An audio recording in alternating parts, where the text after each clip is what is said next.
Travel through the open door. Circumstances navigated the path, and life happened oh so fast. No, it got lonely. Sometimes you see, I know we couldn't make it. Even when I'm off beat, I still land on my feet, and nothing can shake me, cause I know life took a hold of me. I never.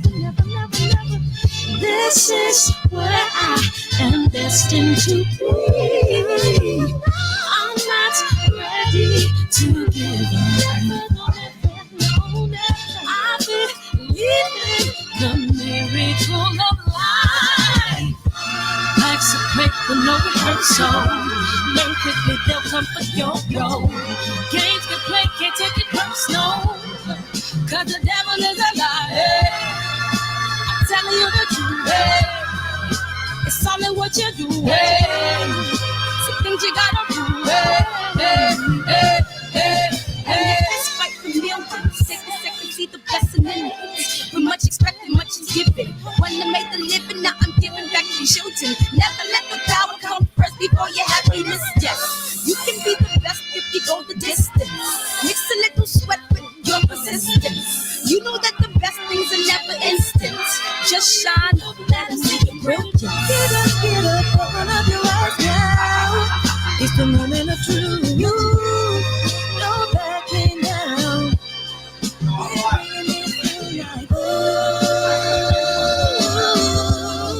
For the children, it's a given. You gotta give it, be a blessing.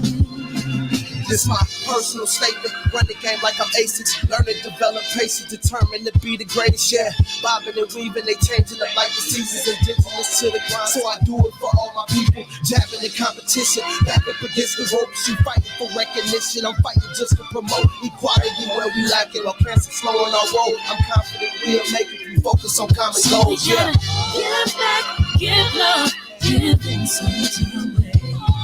Never give up, stand tall to fight another day. 2 toes, 2 feet, I stand on the ground. I'm going back soon and fight this final round. Life's a break with no rehearsal. Learn quickly, they'll come for yo. Games get played, can't take it personal. Cause the devil is a liar. I'm telling you the truth. It's all in what you do. Some things you gotta do.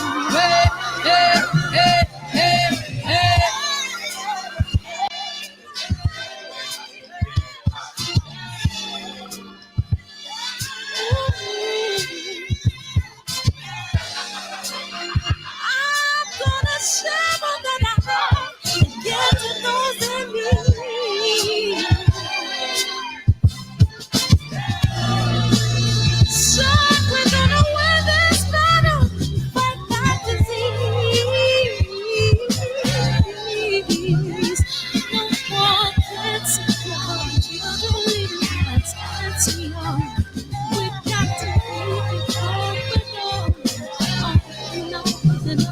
I love you.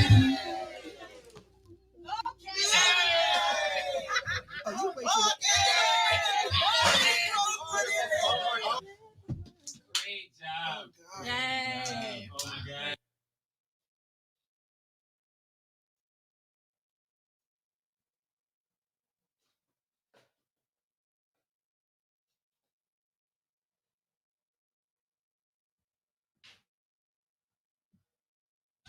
Cancer is killing, millions and millions of people.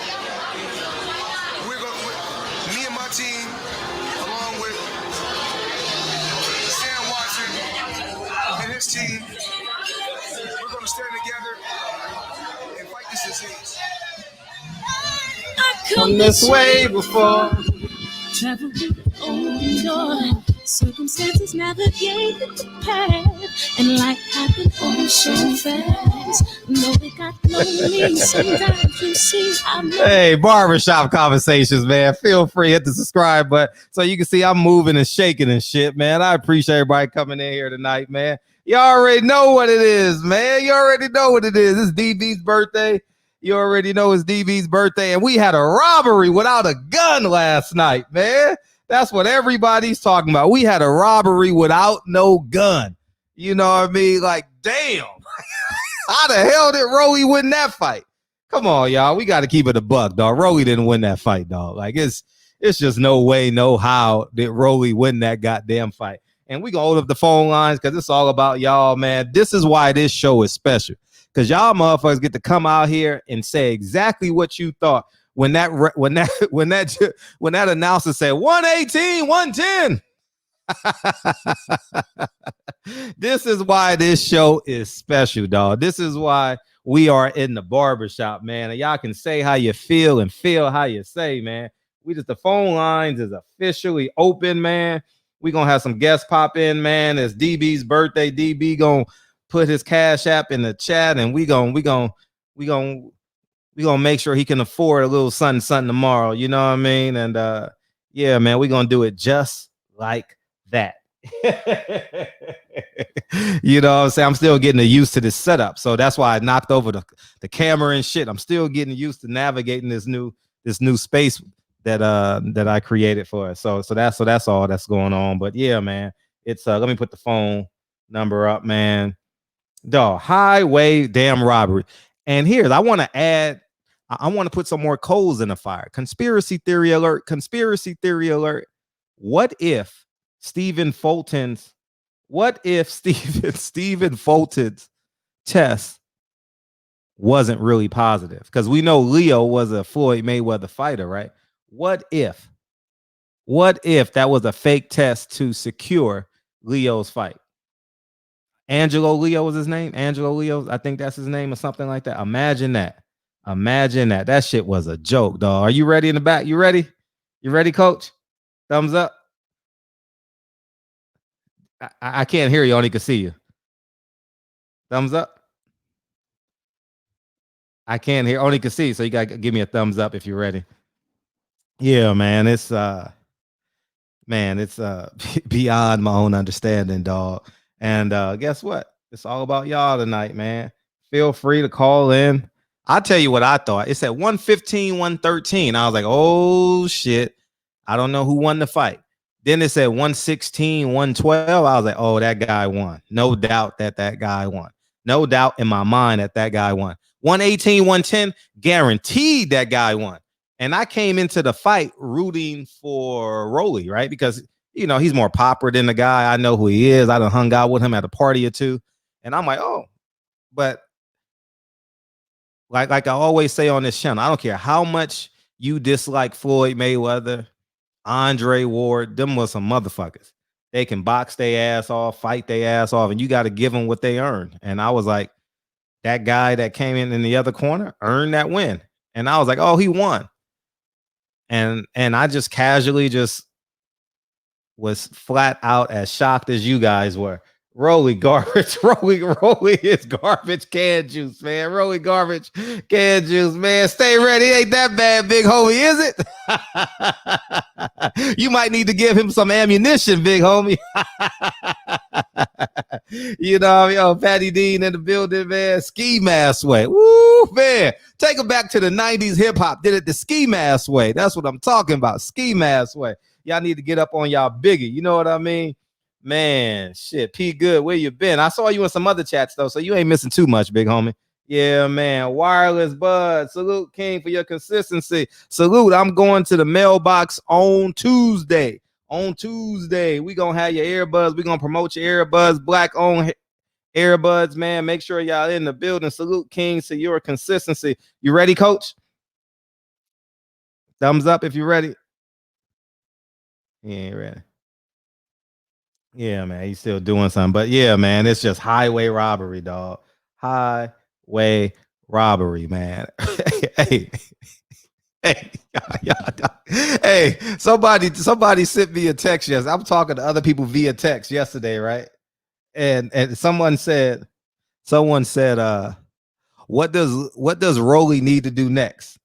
You know what I said? Get a trade. Hey, dog, Rollie, stay out the way, dog. Stay out the way. But you're a champion now. They can't slow you down now, big homie. I don't know what you're gonna do. I can't even front. I don't know what you gonna do, bro. He loaded up on every shot, even the jab. Hey, stay ready. What? How about that jab though? That jab. What kind of stab jab, man? Hey, there can only be one Floyd Mayweather. Floyd Mayweather had the stab jab. You know what I mean? Floyd Mayweather had that stab jab. Praise Black Jesus, play Black Moses. What's up, 510? What to do, big homie? Big Fred, what's going on? I'm feeling man? great, man. I knew it was you. What's popping? Yeah, man. Well, drop the song, man. Which one? This one? So, all you scared to death Negro. I'm fucking with you. I'm fucking with you. My nigga, this is dedication. You know we playing this shit all night. It's a real nigga celebration. You know we playing that all day. I was fucking with you. What's up, man? What's up, TB? What's going on, my guy, man? I'm feeling Hey, great. man, drop that beam link, man, so I can, show the new hoodie and hats off, man. Oh, please, absolutely. If you want to Hey, beam in, feel free to beam in. It's all you. Feel free to beam in. It's all you. Offering to the Church of Fred United. Amen. Hallelujah. Thank you, Jesus. What you say about that, Pastor Usher Deacon 305? You know what I mean? Roll hit. The beam is in the link. The beam is in the chat. Hey, for sure. Hey, Right. but hey, I was rooting for Rollie like crazy. Nigga, you about to beam right? in. You about to beam in. Oh, okay. All right. Nigga gonna say the same thing on the phone. He gonna say in the chat, man. Happy birthday, DB. Happy birthday, Nip. Happy birthday to my grandfather tomorrow, man. We in this son of a gun, man. Yeah, man. What a day. Hey, dog. Happy birthday, DB, man. What's the cash app, big homie? What's the cash app? Throw the cash app in the chat. You know what I'm saying? Oh man, it's DB's birthday. It's a real nigga celebration, y'all. You know what I mean? It's a real nigga, man. You forever connected to Nip in my life, dog. Forever. I know I'll never forget your birthday. You know what I mean? I'm always gonna celebrate your birthday in my head. DB's birthday. You know what I mean? But yeah, man, that nigga was robbed. When I say robbed, man, the ski mask way. I ain't heard that shit in a long time, dog. The ski mask way, dog. Like it was like Floyd going to fight Conor McGregor, man, when he came out with that ski mask. You know what I mean? Hey, boxing is man.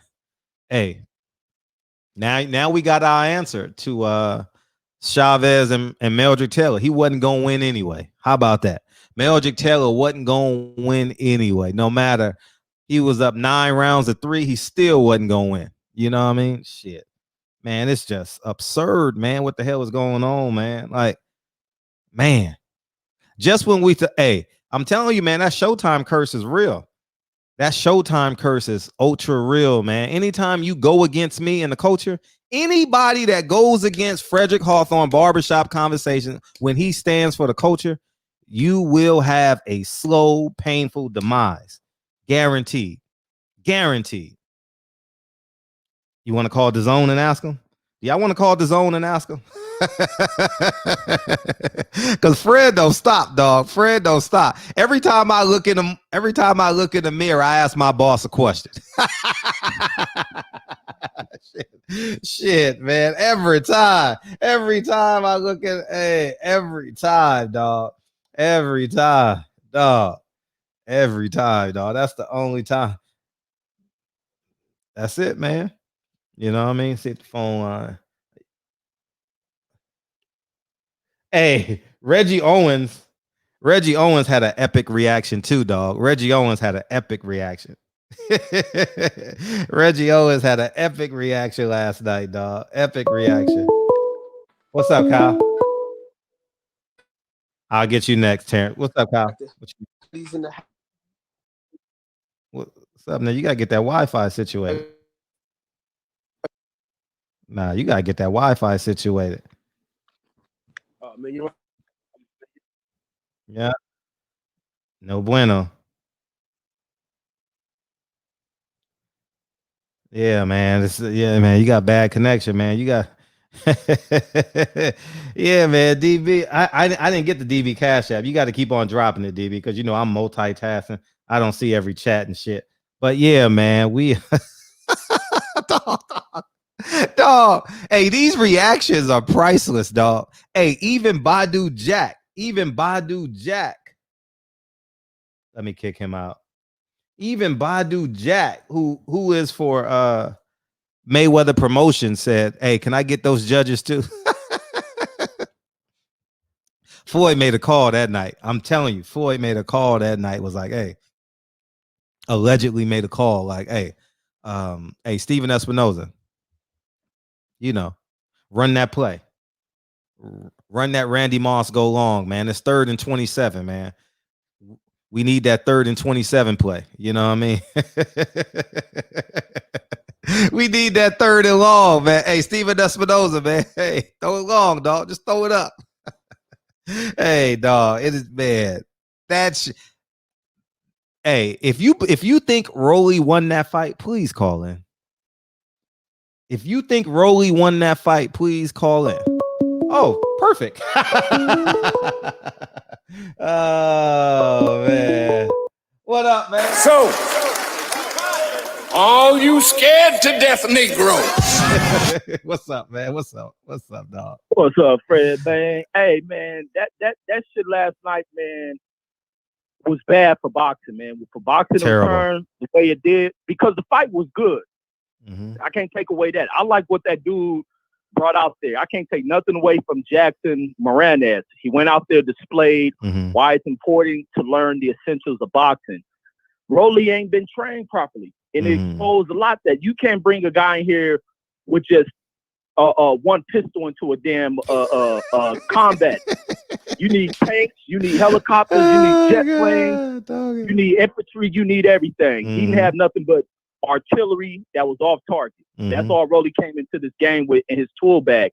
He ain't properly trained. And I seen this the other day where I'm like watching him, you know how Floyd trained all the fighters, and I'm watching Rollie doing some work with him, because all Rollie gets shown is doing power shots, hurting people in training. But when he's working the pads with Floyd, he's looking awkward as fuck. His footwork looking bad. You know how they switch wants you to hit here, he'll switch the pads over here. Yeah. Rollie looking just weird as fuck doing this drill with Floyd. And I was like, damn, this dude ain't looking right. Going into this fight, the first thing coming out of my mouth is like, because I'm always big about people who only known for not trying to knock people out. The minute that power don't work for you, when you hitting someone who can take the power, it has no effect on them. What is your next game plan? If you can't box, you're gonna be embarrassed like a motherfucker in that ring. And it's gonna show. That frustration's gonna come out. That frustration starts to come out in I think the 2nd or 3rd round from Rollie. When he gets the guy against the damn ropes, he pressing the forearm in his throat. That's what Ortiz is doing to Floyd before he tried to headbutt him. Doing shit like this, where that frustration sets in when the guy just really schooling you. Especially dealing with a boxer, he probably in there talking shit. Oh, you can't touch me. The dude was slick, excellent with his boxing game. And everything was just bad for Rollie, man. The corner couldn't tell him what to do. They telling him what did they tell him? Look for the opening, throw the hook. Like, where the jab at? Then he talking about, don't worry about it. The guy's holding a lot. They're gonna take a point. Like, what the fuck is you talking about, guy? Like, so it shows right there. There needs to be new corner up in this thing. I'm not big on training fighters, training coaches and stuff. But like Lennox Lewis, who my favorite fighter, what he had to do is graduate to another trainer. Trainer can only get you somewhere, only can get you so far. It's time to move to the next guy. And there's a lot of trainers over there in that Mayweather gym. Unbeknownst to what people say about that gym, there's Hall of Fame fighters over in there who can train. But the problem is they deal with too many bonehead ass kids who don't listen to nothing. They social media popular. And they just full of themselves. This dude right now should have humbled Rollie yesterday. But Rollie ain't gonna learn from it because they have awarded him. Now he's feeling like a champ, and that's all they care about is how quick they get to a championship title. Facts. But they getting them there too quick without preparing these guys. There's so many unprepared champions that are out here in this game of boxing, and that's because there's too many titles floating around, and all cats care about is breaking someone's Guinness Book of Record of being only 20 years old to getting the belt. Rollie don't even know how to throw a jab. He probably throw a fucking leg kick at a motherfucker. You yell jab or some shit. And that's all gonna be my joke about him. Yeah, facts. He looked confused. And he was in there against a guy who was just who he sat in there and had to marvel after. Like, damn, this is what the amateurs teach you. Like it was suspect. And then to see what these judges did, the judges is the whole problem going into this fight. Like a unanimous decision. Mm-hmm. And even when I thought it was for the other guy to make a scorecard 115, 112, even at 116, 112 was too close based on what I was watching. Sure. That 118 looked more like it. But for a judge to say 118 for Rollie, like, are you tripping? No, dog. Do you see what Rollie was doing when he got cut? Rollie wasn't even trying to throw punches. He busy rubbing his eyes. Like, he took 2 rounds off. He took 2 rounds off from that cut. Exactly. Mm-hmm. Like, what is these fools watching? Mm-hmm. Yeah, so it just shows, man, they put some checks under some seats, and they need to follow where that money at, man. That dude, because I think that dude out of Robert Garcia's gym, I've seen somebody with the RGBA on the back of the shirt. Yeah. They need to push for that damn appeal for that, which I think is going to come down to the WBA need to reverse that. And I don't see how Rollie fighting for a title. How the fuck is Rollie up for a title? Man, it's money. That's a money play, man. That's a money play, man. They trying to get everyone in the mix at 135, man. That was a money play by Floyd. You know what I mean? You know, I mean, that was his first leg of defense. Oh man, we're not gonna throw Tank in there. We're gonna put Rollie for Ryan Garcia. We're gonna put Rollie for whoever else at 135, Devin Haney and all them guys. You know what I mean? He was supposed to be his test crash dummy. You know, crash test dummy. You know what I mean? That's what it was. Keep it a buck with you. Right, man. And it makes everything over to look bad, but it makes it look worse for Rollie. Man, it makes it look bad. It basically says Mayweather Promotions have no idea what they're doing over there. Nothing. It's like Floyd, the genius of Floyd in the ring is everything the opposite in the corner, in the office. Like, how can you send Rollie out there and you've been in the gym with him? Rollie need a lot of work. I'm not gonna say what a man can't be. He, in my novice boxing eye, he needs some work. Like he needs some work, dog. Like he needs a lot of work, dog. You know, so man, he need a great deal of it. And that's why these guys need to slow down their careers. I understand they're seeing the money, and that makes them want to kind of go on the accelerated course for shit, but you got to slow it down because when they think in short term, it shortens. Fact, it shortened their career. Fernando Vargas, great example of that. Yep. Yeah, so they have to have a long term projection of what they're looking at in terms of their careers and moving step ups. All this really was a step up. If anybody can compete with those other guys, it's gonna be this guy with the guy who should have won with the boxing skill. He's tooled. Man, he beat the shit out of him. He beat the shit out of him. And that's basically leading into what Corey Yellowman Jackson says. Shout out to Corey Yellowman. I got a haircut, Jackson. Do you think Rollie is going to be protected? I think he still needs a lot of work. If he can improve, he will be out of here quick. He's already out of there. You know, I mean, motherfuckers looking at him like, man, like you know, when you get to your grandma's house and you know she say 2:00, but your intuition know it's gonna be 4:00. And it end up being 6:00. That nigga Rollie looking like food to everybody. You know what I mean? Everybody in the house hungry. Everybody in the house hungry, dog. Everybody. You motherfucker Purnell from the grave is like, I can make 35. Hey, give me that belt, dog. Let me get that belt up off you. And man, you know what it has done now? What's that? It has caused those who rock with Rollie to turn on him. Now people ready to see him lose. Like in you're right. I ain't really want to see him lose, but I'm like, he don't deserve a belt because he don't deserve a belt. Everybody dog. is a fucking champion. He definitely don't deserve a belt. He don't deserve a belt for real. But yeah, man, I don't want to hog because I can hog this shit for the whole thing because I'm pissed off by what happened, man. Yeah, you should be. You should be. I'm a fan of boxing, like I was saying, how people be nuts for a football team, buy jerseys and all that shit, and they, you know, it's cool to be a nut about that. I like boxing, man. I'm a motherfucker. Love fighting. Used to love to fight on my own. I like to see fighters, and especially when it's in the organized type of arena, and then see there's no organization even on the organized side. There's nothing but money manipulation going on. I can't rock with that shit, and it's bullshit. And I'm always hold true to a standard. I don't like a fighter more than I like this fucking game of boxing. Facts. I'm the same way. I'm the same way. Or promotion more than I like this game of boxing. But Facts. I'm calling that Connecticut board. I've been hitting the Showtime networks to see if they, I like to do my fight, see if they gonna write me back to play that motherfucker. Or I'm gonna play it to get a strike, but I'm reviewing that fucking fight. Yeah, that shit was terrible. This is bullshit. But way bullshit. Hey, you should do it on your Instagram. You should do it on your Instagram live if you can. What play the fight? Yeah, you know what I mean. I don't know how to stream it that way. I don't know either, but you should figure that shit out. I'll get a strike, man. Don't get a strike. Don't get a strike. I ain't caught up into. I don't want a lot of motherfuckers subscribing to me anyway. I want boxing fans to my shit. Yeah, that's okay. So I'll take another strike to play my shit. But that's all I got, Fred. I'm up out of here. Appreciate you, man. Appreciate you. We got one more, then we're gonna get Coach in here. What's up, man? What's up? Hey Fred, I want to chime in on this role. Yeah, go ahead.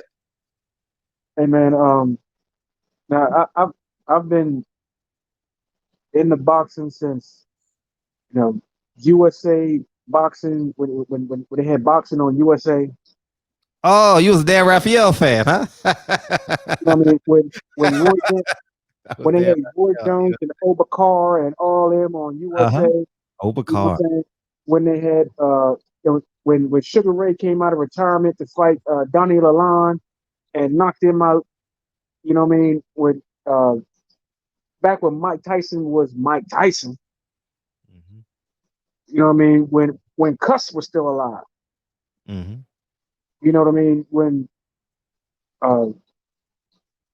Sugar Ray fought Hagler, I remember I watched that with my father. You know what I mean? So to watch this fight, and I see people, you know what I'm saying? Me personally, I'm real big on loyalty. And friends acting like friends. On social media, Teofimo Lopez, you know what I'm saying, basically was, supporting Rollie, you know what I'm saying, acting as if he won the fight. Okay, well, first of all, Rollie, you need to know that's not your friend. Because if he telling you that you won that fight, knowing damn well you didn't, that's not your friend. That is not your friend. If he's gonna support you in some BS or support you in your wrong, that's not your friend. If Rollie is any type of fighter, any type of man, he'll do a Riddick Bowe, put that title in the trash, and ask for a rematch. Yeah, niggas gonna be looking at him sideways in Vegas tomorrow. Yeah, you ain't got no standing. That title is actually any man in boxing, any grown ass man is going in boxing is not gonna look at you as champ. They're gonna look at that title as vacant, and they're gonna look at that sanctioning body as, oh, you recognize him as that? Okay, wait, well, we look at you sideways. Everyone, everyone involved. Showtime, Mayweather Promotions, Rollie's team. Everyone is on notice. Everyone is on notice right now. Everyone. You can't pass. You know what I'm saying, you don't get a pass for this. You pulling some WBC shit. Yeah, WWE shit. Yeah, you pulling some. I mean, this is a gangster move right here. Yeah, that was Floyd definitely making a phone call. That was one allegedly. We doing this, and what you gonna do about it? We did it right in front of your face on national TV, and what you gonna do about it? Damn.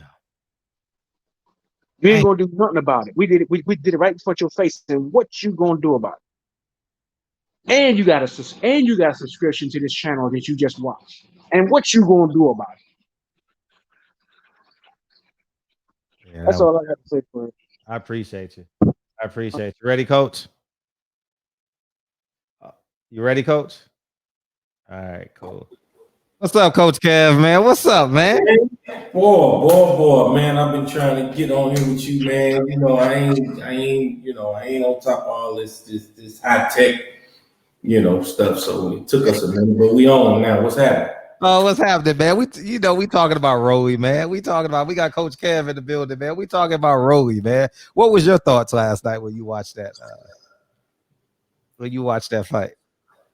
Well, when I watched it, well, actually, when I heard that that kid Rollie was fighting for a title, I said to myself, "Wow."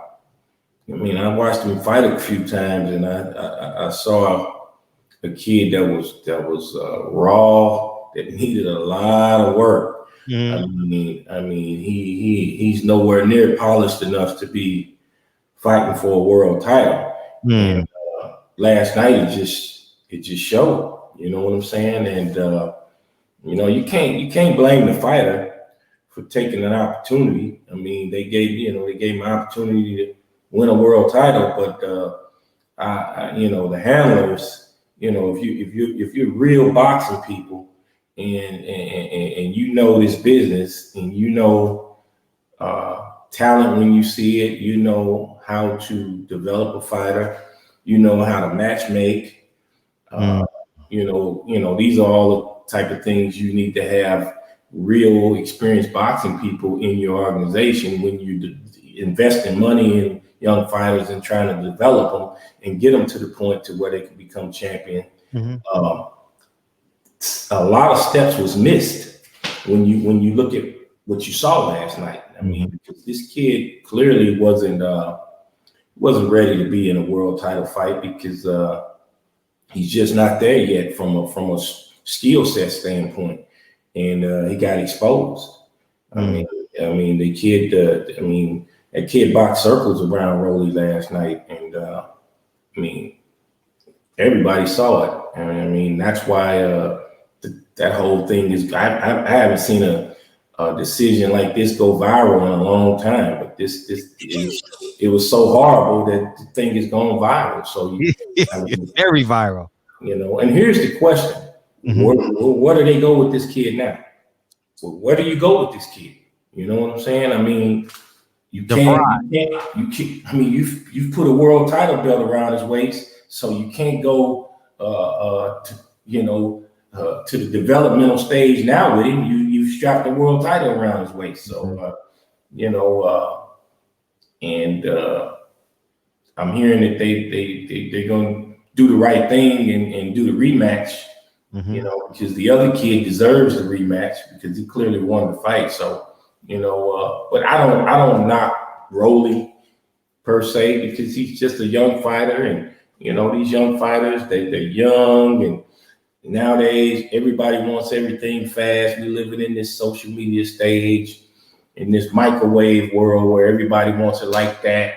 They don't want to put the time in to really master the craft and learn, hone their skills, stay in the gym every day and really master your craft. Those days are pretty much over. These guys, they want to go from 0 to 100 real quick. Yep. And last night is a clear-cut example of what happens to you when you don't really, learn and master your skill and get this thing down pat before you get to the next level. Because once you get to the next level, ain't no turning back.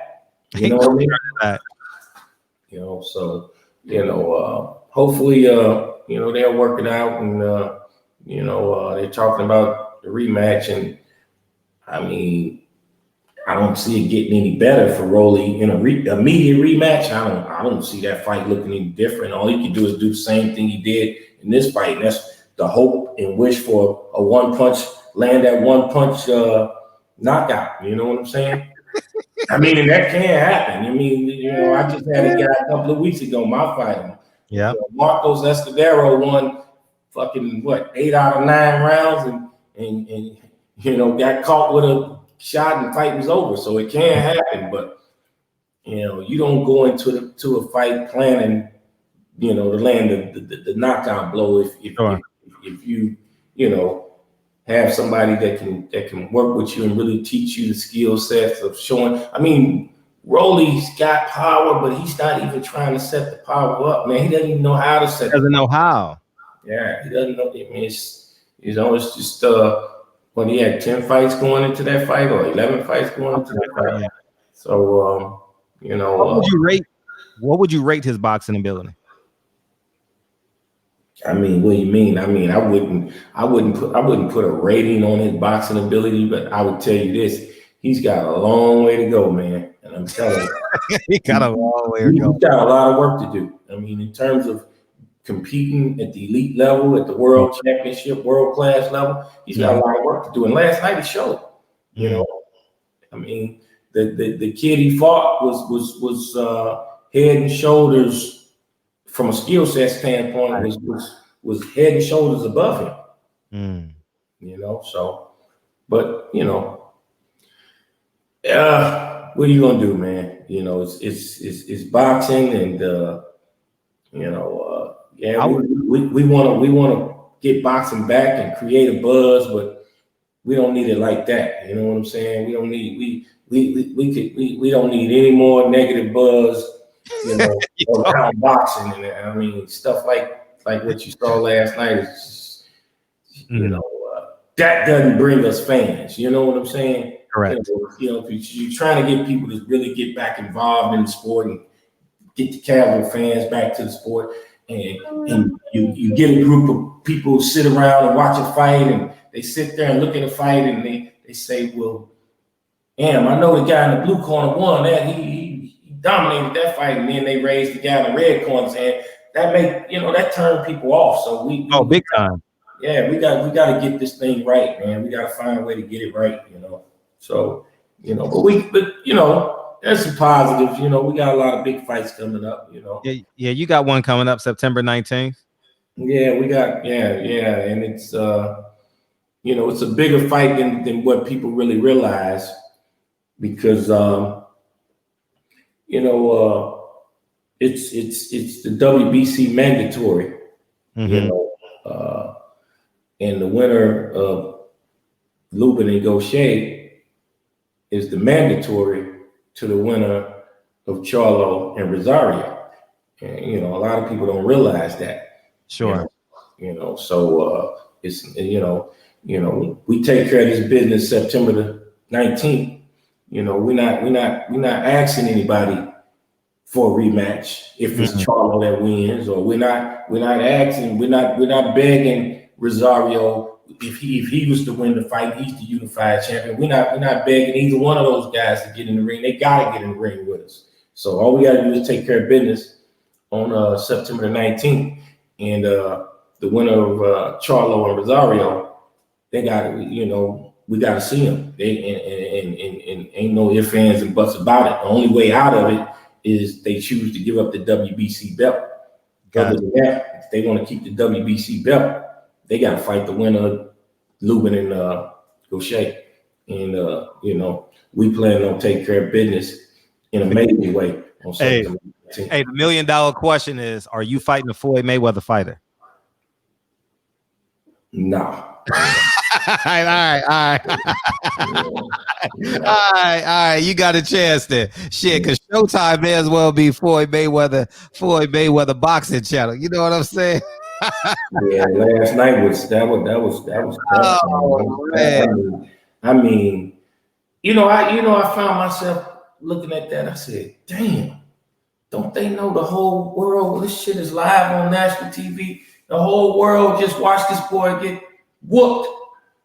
And they did it anyway. I'm like, we gotta find a way to do something about this, man. We gotta get this thing straightened out, because like I said, you turning people away from the sport, you know, and that's really not what we want to do.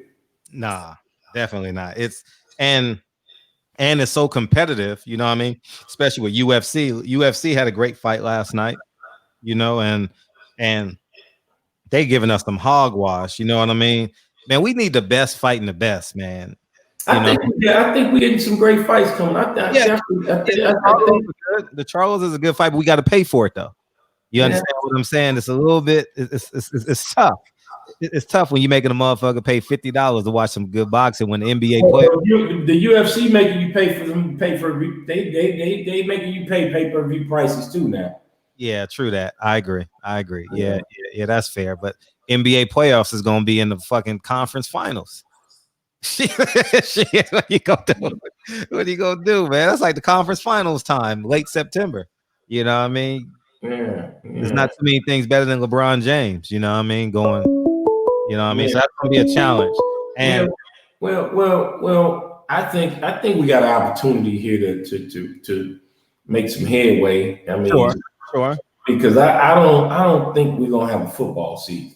I don't think so either. I hope not. You know what I'm saying? Because look at college football. You got the Pac-10, it was the Pac-12 and the Big Ten. Mm-hmm. They've already postponed their seasons, right. And I think the SEC and the ACC and the Big 12 are gonna follow suit because just this virus thing, man.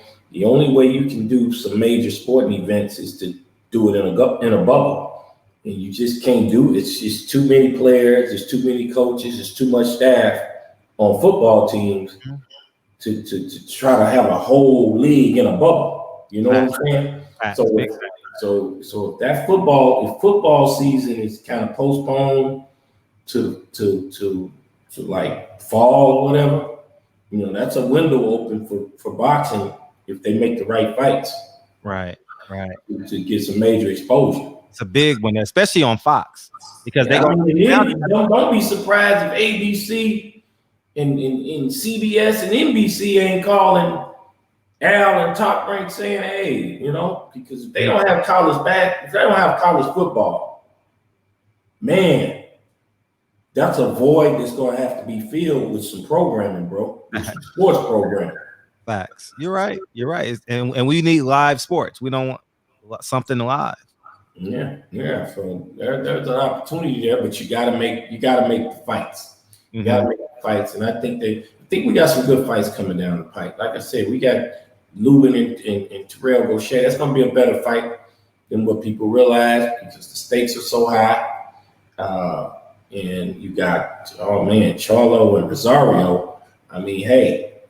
That's as good as it get at 54. Hey, man, if Charlo want to bang out, sit there and bang out with this boy, he giving this guy an opportunity because this kid is strong, man. This kid is strong. So I mean, and Charlo, he likes to bang a little bit. He ain't the Charlo. They ain't the slickest guys in the world. You know what I'm saying? They box a little bit, but they like to bang. So I mean, he got the wrong guy to be sitting and trading with. Gotcha. In my opinion. So that should be a pretty good fight. I mean, and even Jamal, he's got a good fight because a lot of people think what's his name? Vermin. How do you pronounce his name? Vermin. The guy that Jamal Charlo's fighting. That fought Triple G. Devinchenko. Yeah, Devinchenko. Yeah, most people thought he beat Triple G. So I mean, that's a tough fight for him. That's a tough fight because he gonna be on the same war path the entire fight. Nothing's gonna get Sergio Devinchenko off his fight path. Yeah. And speaking of you talking about pay-per-views. I think that was a pretty decent little bonus right there because they're giving you like a double header. They give you a 6 fight for the price of one. You know what I'm saying? Yeah, ain't no good fights on this shit though. But yeah, I get it. I'll save it for another day, man. You don't think that's a good pay-per-view? Yeah, it's a good, but goddamn, can we get someone who speaks English? I mean, like, god damn, like, come on, Steven Esme. They did it to Deontay Wilder in November with Luis Ortiz. I ain't gonna lie. I was at that crowd. I was like, shit, I ain't got nobody to interview. They did it to Earl Spence in Dallas. Oh, you talking about the undercard? Yeah, I'm like, can y'all anybody nigga speak English? Like, I'm not discrediting. I'm just saying if the black guy is the ace high, he's bringing his fan base, right? So you kind of want the kid from Philadelphia on the card. You know what I mean? You kind of want that. You kind of want who's next. Right. Who's next? These guys ain't next. You know, like these guys are just guys. You know, like I don't know. Maybe I'm too smart for my own good, or I know nothing. You know, but I just think that uh, I like the Charlos. I love both of their fights, but Nuri don't even speak English. How we gonna get pay-per-views to Charlo if the dude don't speak English? And you got a valid point. You know, the networks do get behind, you know, a lot of non-American guys. Mm-hmm. You know, I mean, and you know, everybody deserves an opportunity, but they kind of like really push the hold on a second, the non-American guys. Yeah. DB in the Cash App. Fred dumped card payment in the Cash App. No, I didn't, nigga. Cut it out. Tricia, you know I got love for you, man. You know what I mean? I got to make sure you can get more than a 3-pack when you go. Now you can go to Costco and get you a box, nigga. Yeah, man. But you got a valid point there. But then, you know, that's why I kind of stay on top of my guys. Mm-hmm. You know, because I'm trying to let them know that, hey, man, you know, it's not a lot of room for mistakes. It's not. You know what I'm saying? Because they moving along with the next guy, these other guys, and this, that, and the other, and you're gonna be left out, you know, out in the cold if you don't get focused and take care of business when you get the opportunity to do so. So, you know, you got a valid point, man, but that's what they doing. So, you know. But we got some good fights coming down the pipe. No, you got good fights. I think your fight with Terrell Goucher is a good fight. Both of y'all got one of the losses. The other guy falls out of the top 10. The other guy moves into the mandatory spot. You know, it's a lot on the line. And matter of fact, it's a lot of money on the line in terms of your next fight. Yeah. You know, a lot of prestige. Just a lot of like, oh, this guy is the one. You know, if your fighter or Goucher puts up a J-Rock performance, America falls in love with him. J-Rock had our full attention for a whole entire year. You know what I mean? Like he was like the barometer for a great fight against Hurd. You know what I mean? So it could be to happen. You know what I mean? Got to have a great camp. Great camp. I mean, you got to look at too. You know, Lubin. You know, he's been calling out everybody, and the only guy in the top 10 that stepped up was Goucher. So, you know, the winner of that fight deserves the shot. You know what I'm saying? Because they both decided, you know, Hammer's been calling any and everybody out for the longest, and Goucher stepped up, you know, when you know, some of the other guys with the so-called bigger names per se, and I don't really think I think they're all just in a pack at the 154-pound division. And then Charlo is the guy, in my opinion, you know, at 54, you know. And then there's the pack. That's how I see it. You know what I'm saying? You know, like you said, J-Rock, he did his thing against Hurd, but then in his first title defense, he gets knocked off against Rosario. Facts. You know, Hurd was doing his thing, but he got knocked off against J-Rock. The beautiful division. It's a beautiful, you know, and then Rosario knocks out J-Rock, and then Hammer just beat Nathaniel Gallimore, who knocked out Rosario. So I see it as the 154-pound division. All of those guys, there's nobody head and shoulders above anybody. No, you're right. I give Charlo the notch above the pack. He's got a notch above. He's a notch above the pack because he's pretty much earned it. You know what I'm saying? Yes. You know, he had the decision loss against Tony Harrison, and he came back and won by knockout. So you gotta give him his due, man. You know. Yeah. Terrence Bailey says, "Why does you want to take some phone calls? By the way, you gonna? Yeah, I'm here, man. I'm here. Okay, good. Okay, good. Feel free to call in. You know, I'm get on my grind in the morning, but you know, I'm okay. Hey, y'all go at 6 in the morning though, because when I get up, and I see your stories. It'd be like 3 hours ago. Yeah, man. You know, I'm old military guy. I know. Everybody in boxing know that shit. You know, I can go to bed at 3:30, 4 o'clock in the morning. I'm up at 6. Facts. Facts. You know what I'm saying? Mm-hmm. Facts. Terrence Bailey asks, why does the WBC seem to promote non-black fighters more, especially with protective custody title, aka the franchise belt? I mean, I'll tell you this. Canelo about to get a fight date in the next 10 days. I guarantee you that shit right now. You think they're gonna try to slip him in there? Come on, man. Come on, man. Oh, he about to get a fight date in 3.2 seconds, man. Do you blame him? Shit. Yeah. If you was Mauricio, would you want a percentage of Canelo's purse as opposed to facts? You making other guys? Shit. Yeah, you making the point. We got DB in the it's a business at the end of the day, man. Yeah. What's up, H Money? Yo, what up, Coach Kev? What's good? What's happening, my man? What's happening?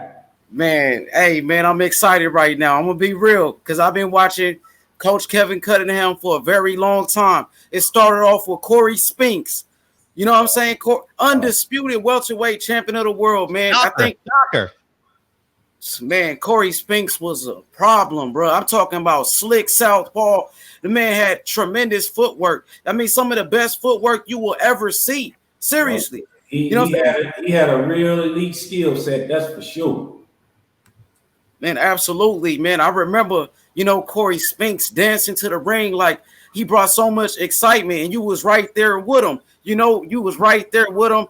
The big match against Ricardo Mayorga, he outboxed Mayorga, gave him a boxing lesson, beat Zab Judah. You know what I'm saying? And he got robbed. You talk about robberies against Jermaine Taylor, bro. I remember that fight. Yeah, hey, this boy, Fred, this boy on his game right here. Oh, he does. He's the almanac. He's the almanac. Definitely the almanac. But see, what people don't know, a lot of people don't know,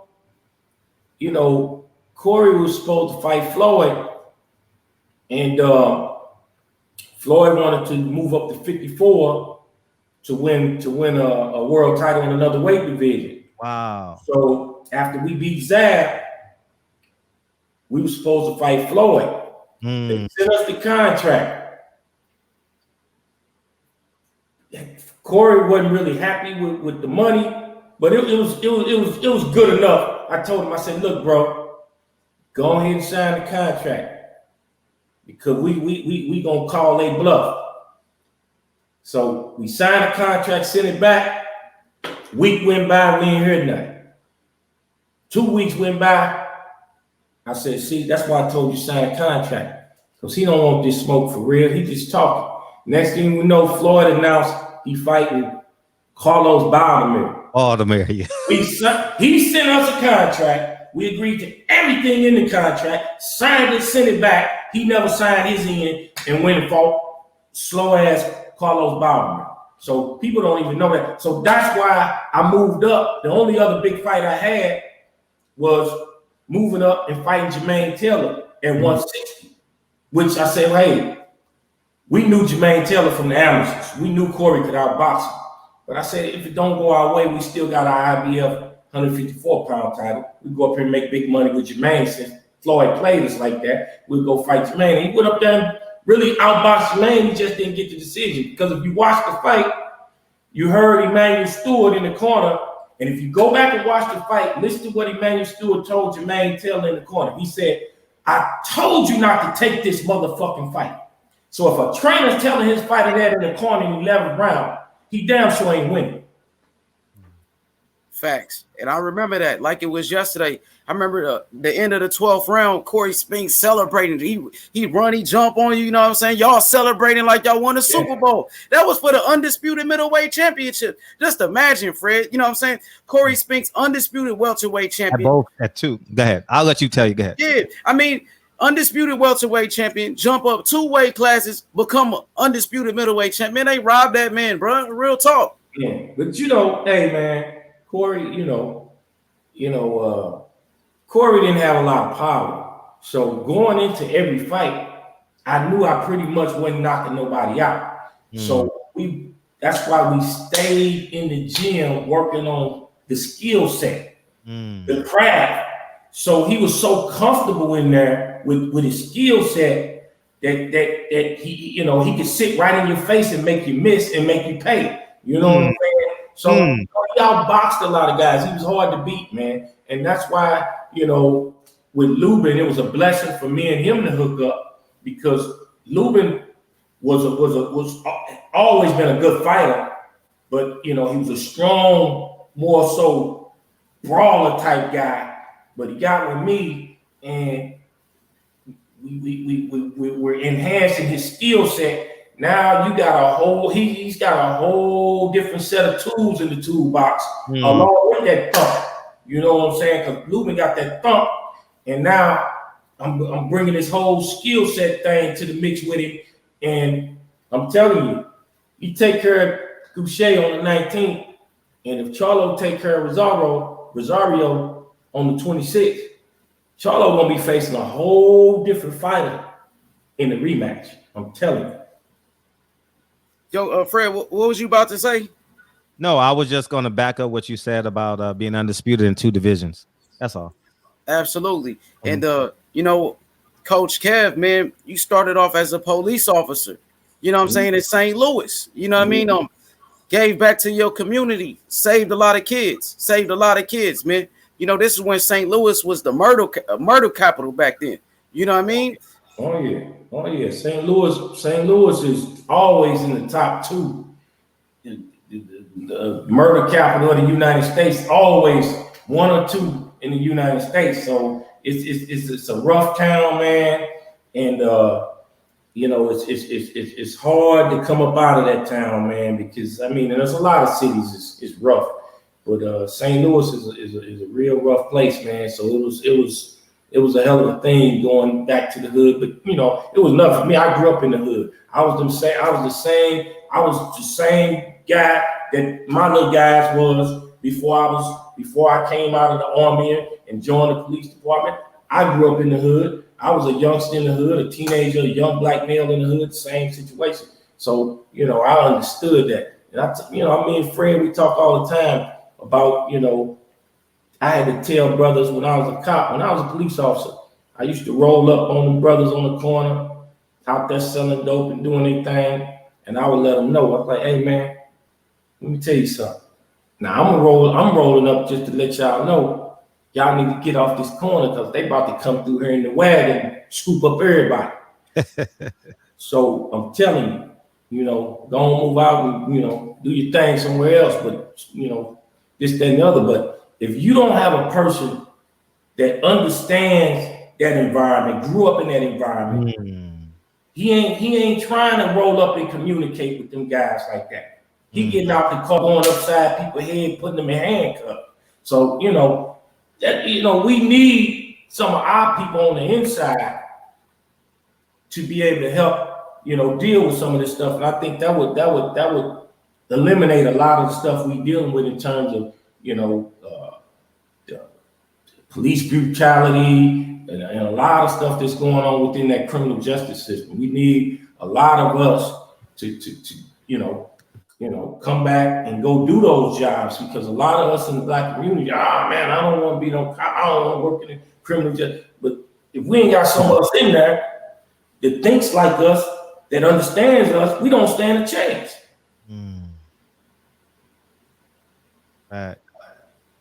Absolutely. Yeah, you need to do Cheryl. I just thought you need to do Cheryl Dorsey's show on her podcast. That'll be a great conversation just to hear you and her talk. That'll be dope as hell. Yeah. Yo, not only, you know what I'm saying, the champions you made, like Corey Spinks, you did it again with Devin Alexander.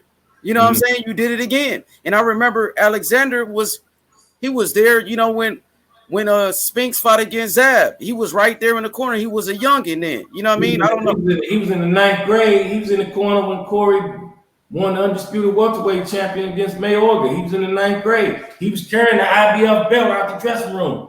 I remember that. I mean, I still watch those fights. You know what I'm saying? Like, you know, I remember you developing champions from your neighborhood you know what I'm saying, from your city, is you don't really see that like that. You know what I'm saying? Not one time, did it twice. You know what I'm saying? And man, I appreciate you. You know, I could talk to you all day, to be honest, man. I think you're one of the best trainers in the game, and it's been like that for a long time. You definitely motivate your fighters, and you tell them the truth in the corner. You did it with Corey. You did it with Devin.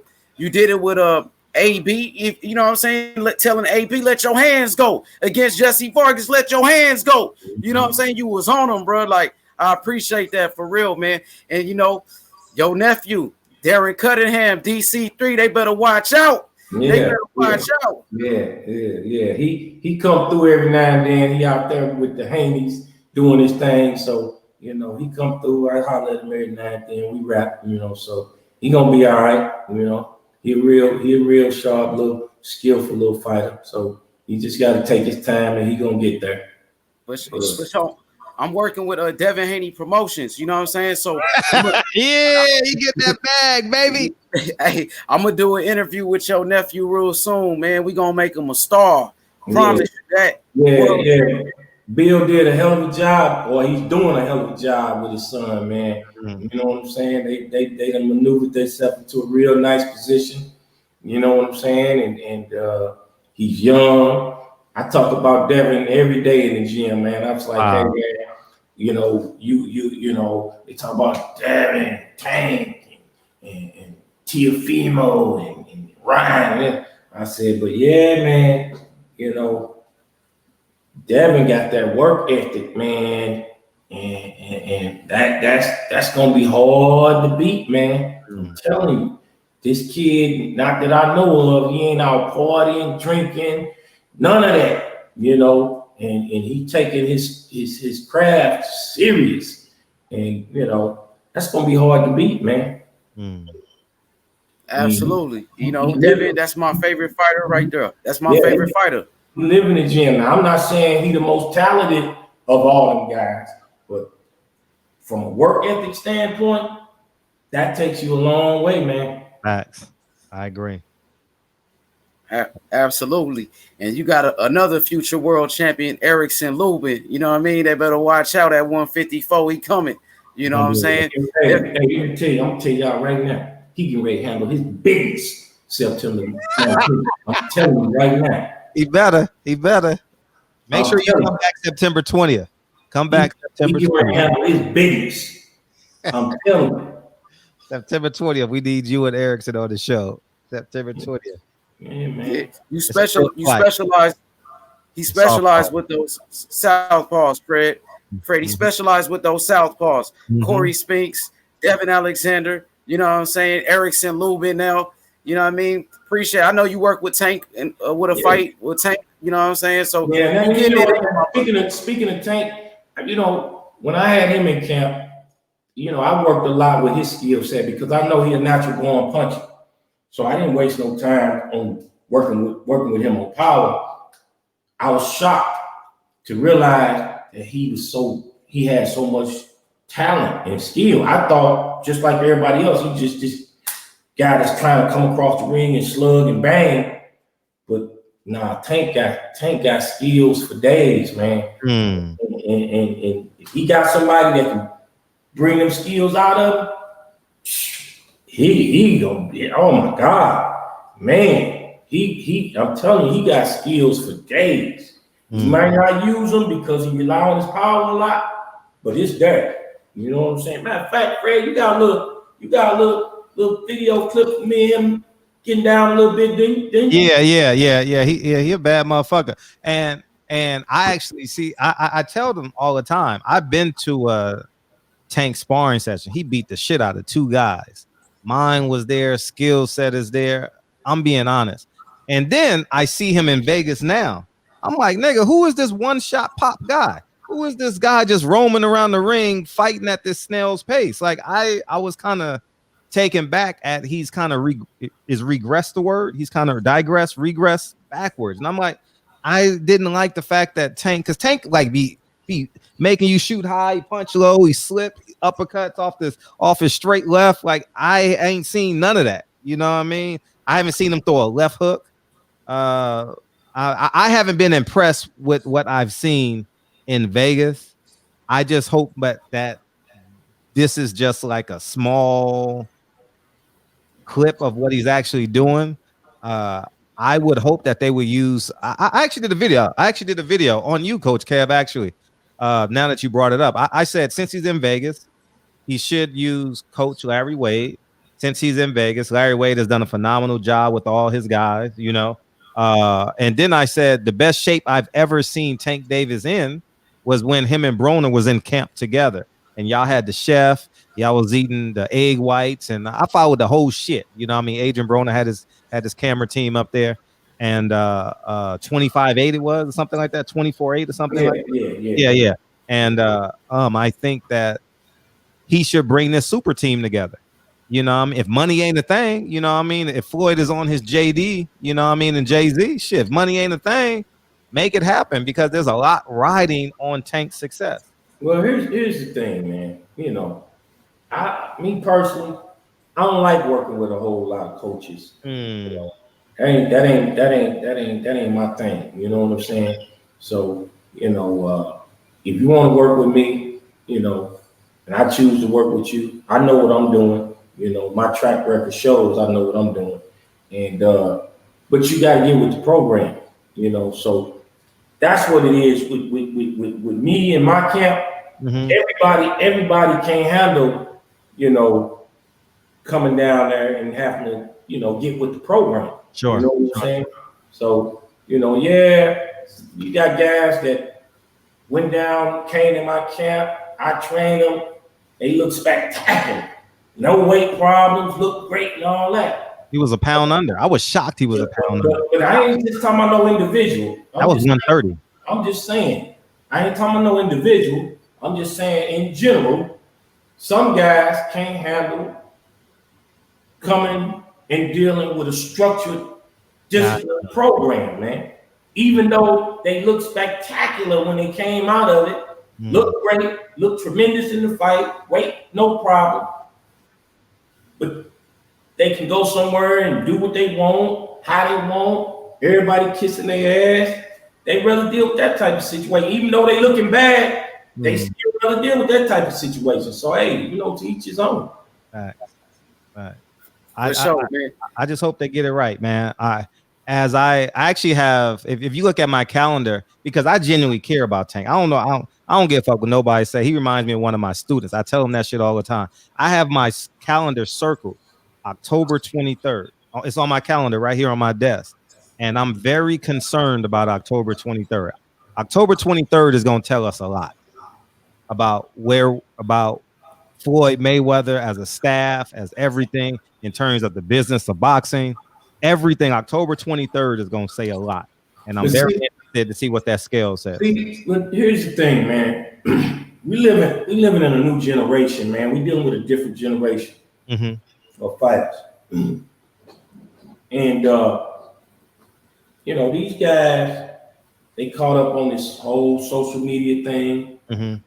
They wanna live a rapper's lifestyle, but you can't be no world-class fighter and live like a rapper. And not sustain it. You may do it for a fight, a couple of fights here and there, but you ain't gonna sustain at the elite level living a rapper's lifestyle. You know what I'm saying? A rapper, he can drink, smoke, party all night and day. Long as he got enough sense to write some dope rhymes, get him some nice beats and some dope rhymes, he can get his money. But you live that lifestyle and try to bring that shit to the boxing ring, and put a joker in front of you that's living the boxing lifestyle, dedicated, you gonna get your ass tore up. Facts. That's what you're gonna get with trying to live that lifestyle and bring it to the boxing game. Facts. Now you're right, and I remember that clip that we had on the Lil Wayne tour with Adrian Broner with the vest on. Remember Adrian Broner with the vest on, and Floyd was like, "You pregnant?" You know what I mean? Yeah, I saw that. You know what I'm saying? And to your credit, I thought you've done a hell of a job with Adrian Broner in terms of his conditioning, in terms of his mindset. You know, I think that he respects his old coach, but you know, I mean, there's a level difference when a coach trains you for free, and then you start paying the coach. Then he goes to working for you. There's a shift, I think, that goes into the fighter, and it takes it takes that relationship as an individual to keep it going. You know what I mean? Because we've seen that a lot. You know, with we see it now with Coach Ford. Tank made weight on his own, and Atlanta. Adrian Broner kind of shifted away from the kid in Ohio and stuff like that. So we see it a lot, you know. And I just hope that getting back to Tank, I just hope that I hope October 23rd that motherfucker say 129.8. I just hope and pray, you know what I mean? Shit, or 130 on the dot, you know, just anything over 130, I'm going to be grossly disappointed in Floyd. I'm going to be disappointed in Tank, first of all. Floyd, and only God knows what's going to happen October 24th, you know? Yeah, well, I'll tell you what. If Tank make weight and come in shape, Leo Santa Cruz don't stand a chance with that boy, man. I don't see it neither. I don't see it. But and then H Money too. The sparring don't resemble Leo Santa Cruz that they showing. I'm like, this nigga throwing 8 punches. Leo is gonna, at minimum, throw 60 punches. I don't care what Tank does. I don't care if Tank hits that motherfucker with a. I agree with you. I agree with that. Leo gonna be busy. Busy. And he can put that pressure on. He may not be good enough. I'm not sure if people ever sparred or nothing like that. But man, when you know a motherfucker just gonna throw punches and he gonna blind you, put that mental pressure on you, and man, it's a tough pill to swallow. You know, it's kind of like Sean Porter. You know, you went against Sean Porter and Devin Haney for the IBF. You know, it's that pressure is. We had the IBF and we fought Sean Porter. Yeah. And but that pressure, man, like I think Leo's volume, I mean, it could affect him, you know. It definitely could affect him. Leo's not 30 something and won by accident, you know. I think he's a well-protected fighter, but I still think that 31 is not by 30, whatever it is not by accident. So who you like to see your boy fight, man? Who you like to see Devin Haney fight? Devin Haney, Gary Russell. No, I'm talking to Ace Money. Oh, okay. All of them. Tank, we want Tank. Y'all want all the smoke, huh? All the smoke. Tank, Teofimo Lopez, Lomachenko first. We want Loma. You know what I'm saying? They say he pound for pound the top guy. He's the greatest boxer of all time. You know what I'm saying? We gonna bust him open, man. You know what I'm saying? We want Loma. He gave up his strap. Kevin gave up that WBC. He ain't want that work. We want Tank. We really want Tank too. You know what I'm saying? Ryan, Teofimo, Gary Russell Jr., all of them. Adrian Broner too. You know what I'm saying? We want to make that happen. For sure, we want AB. You know, they talked about it. Man, I told AB you don't need that. You don't need that. What AB need with Devin Haney? AB don't need what. Devin Haney ain't got shit for AB. Nothing. AB got a whole lot for him though. So I mean, we've been in the game too long for that. He don't need that shit. Hell no. He need Devin Haney like he need a hole in his head. Shit. So you think and you actually work with Haney, so you actually think that it's not a competitive fight, or you think it's? I just don't think AB need that fight. What do you need that fight for? Oh, he don't need it. Okay, I got you. Like it ain't gonna do nothing for him. You know what I'm saying? Like it's pointless. AB don't. I mean, AB can fight anybody and do big ratings and make good money. You're absolutely right. Now it's a smart move for Devin Haney. That's a smart move he's supposed to be calling out AB. But me talking to my nephew, they don't need that. You know, we need AB need Joe the cab driver right about now. He need a win. He definitely need Ivan Redcash. He definitely need him. He definitely need him for sure. It'll be a big money fight though. AB and Devin. Not right now. I mean, Devin ain't big, man. Devin got a big future, but Devin ain't big right now. What make Devin big? I mean, he's growing. He's growing. A young guy, but he ain't. He's growing. He got a name though. He ain't gonna sell shit, man. He got a name AB with a Devin that'll do nice, but you know that's a fighter that we want in the future. That's for sure. But the numbers that it's gonna do because of AB, because he the name. So he might well use his name and his brand and get some shit that's gonna do him right and get money the way he gonna get money anyway. Instead of using a young stud that's trying to come up off his name. He don't need that shit, man. You know, okay. It's smart on the Haney's end to want an AB, but me personally, I wouldn't advise AB to take no Devin Haney fight. It's a dangerous fight. It's really dangerous. You know, Devin got those skills. It's dangerous, and it don't bring no crazy money. Absolutely, you know. But yeah, that's the fights we want. Adrian Broner, Gervonta Davis, Teofimo Lopez, Ryan Garcia, Lomachenko. We want all the top guys at 135 and 140 in the future. We moving up. Yo, Kev, man, it's a pleasure talking to you. You know what I'm saying? Hall of Fame trainer right here. Hall of Famer, first ballot. Yeah. First ballot, bro. But you know, they ain't gonna give me them. They respect me, but they not gonna give me them type of props. You know what I'm saying? You know, but it's all good. I don't care nothing about none of that. All I care about is my guy being mean, lean fight machines on fight night. That's all I care about. But you deserve it. That's what I'm gonna say. Because I study the sport. I've been watching you for a long time. You deserve that first ballot Hall of Famer. You know what I'm saying? And I appreciate it. Man, we gonna take care of your nephew. We gonna make him a star. DC3, y'all better watch out. Darren Cunningham, real talk, he coming. Yeah, he's coming for sure. For sure. Oh, for sure. Appreciate that. All the ability in the world, man. For sure. Hey, you ever work with him? You ever? Yeah, he was down here last summer. He came down last summer. Yeah, he came down, stayed with me for about a month last summer. Beautiful. Absolutely. You know, I'm gonna be around. Remember the name H Money. I'm coming through. Yeah, come on through, man. Come on down. So, let me read this super chat. Boxing conversations with Reggie Owen says, Coach, H Money gonna get cussed out talking about AB beating Devin Haney. Yeah, they want AB bad. I ain't gonna lie, they want AB, man. You know what I'm saying? That's a big name for Devin, bro. He needs a name like that. But Devin get a couple of solid wins. AB get a couple of wins, then it might be something. You know, but right now it's something for Devin, but it ain't what AB looking for.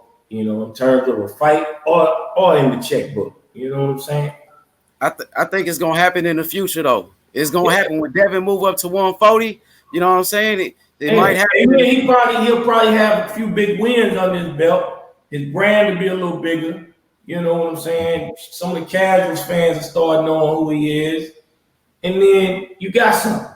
And then AB get him a couple of wins on his belt, and then it makes sense.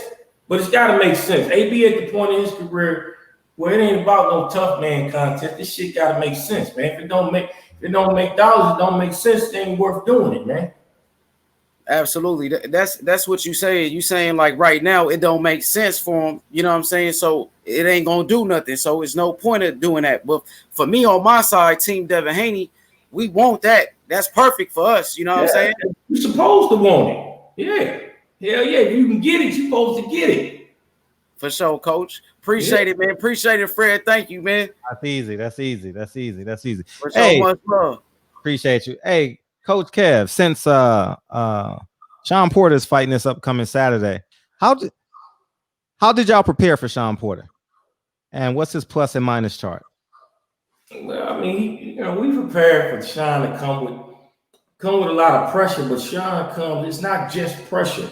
Sean's got this herky-jerky style you know, he in and out on you because Sean, what people don't realize, Sean has really good footwork. You know what I'm saying? So he ain't just coming at you. You know what I'm saying? He's got this herky jerky style. He's in, he's out, he's around. You know what I'm saying? So, and I think that's kind of what gave Earl a few little problems in that fight. You know what I'm saying? You know, I don't know if Earl had the right spawn. That I think Sean's that herky jerkiness and that in and out footwork, I think that kind of threw Earl off a little bit. Gotcha. You know, I saw Earl spawn with like some cruiserweight dudes. Yeah, he was sparring a big guy.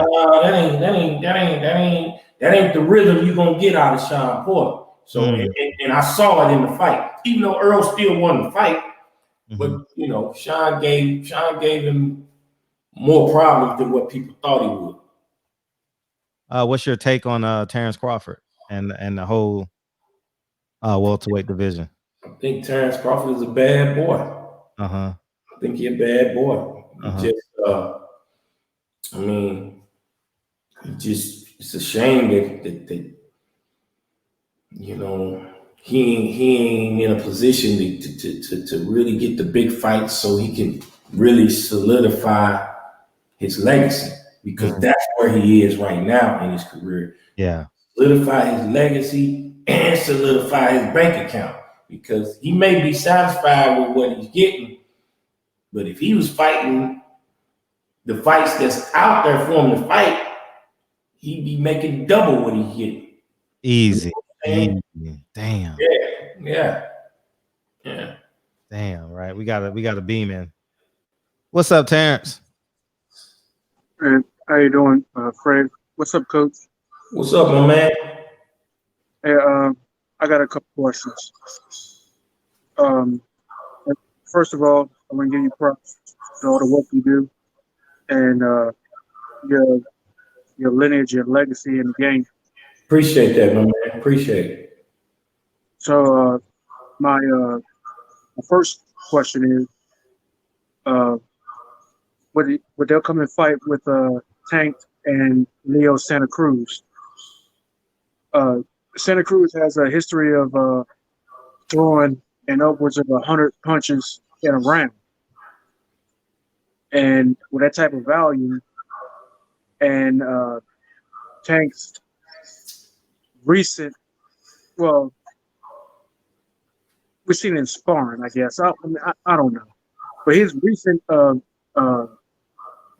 habit of laying back in the cut or whatever against a fighter who's known for, known for throwing in upwards of 100 punches in a round.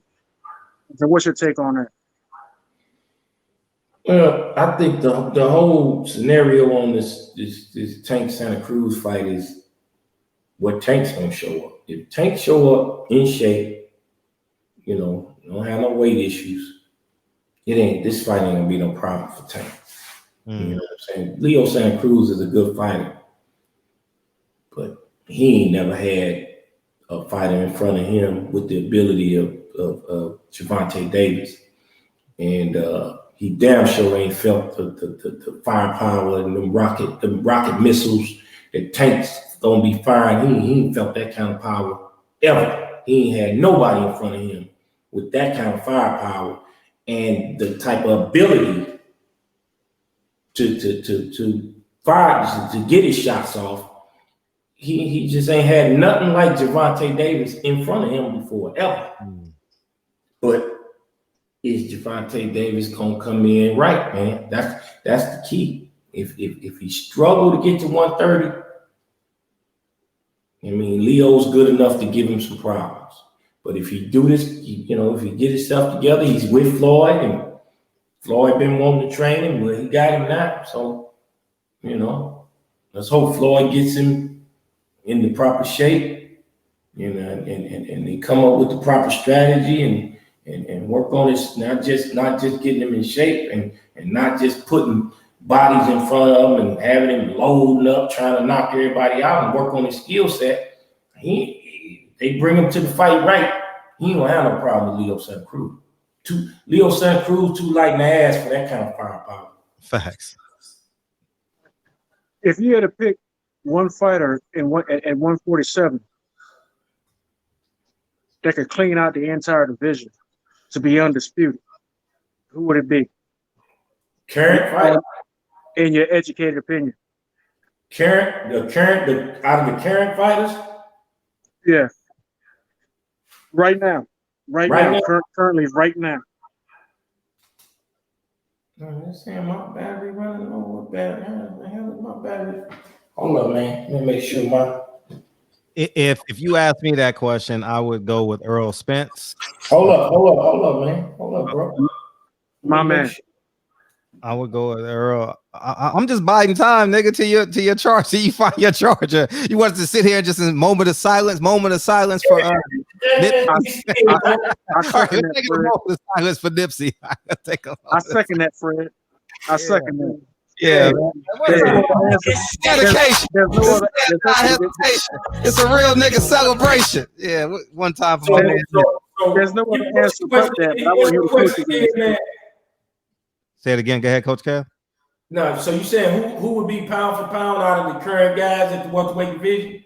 No, I didn't say pound for pound because that's hypothetical. I'm saying right now, if you had to pick, if there was a tournament right now, who would you say would, if there was a tournament for, so for somebody clean out the entire welterweight division, who would be your pick to win the entire tournament to end up with all the belts?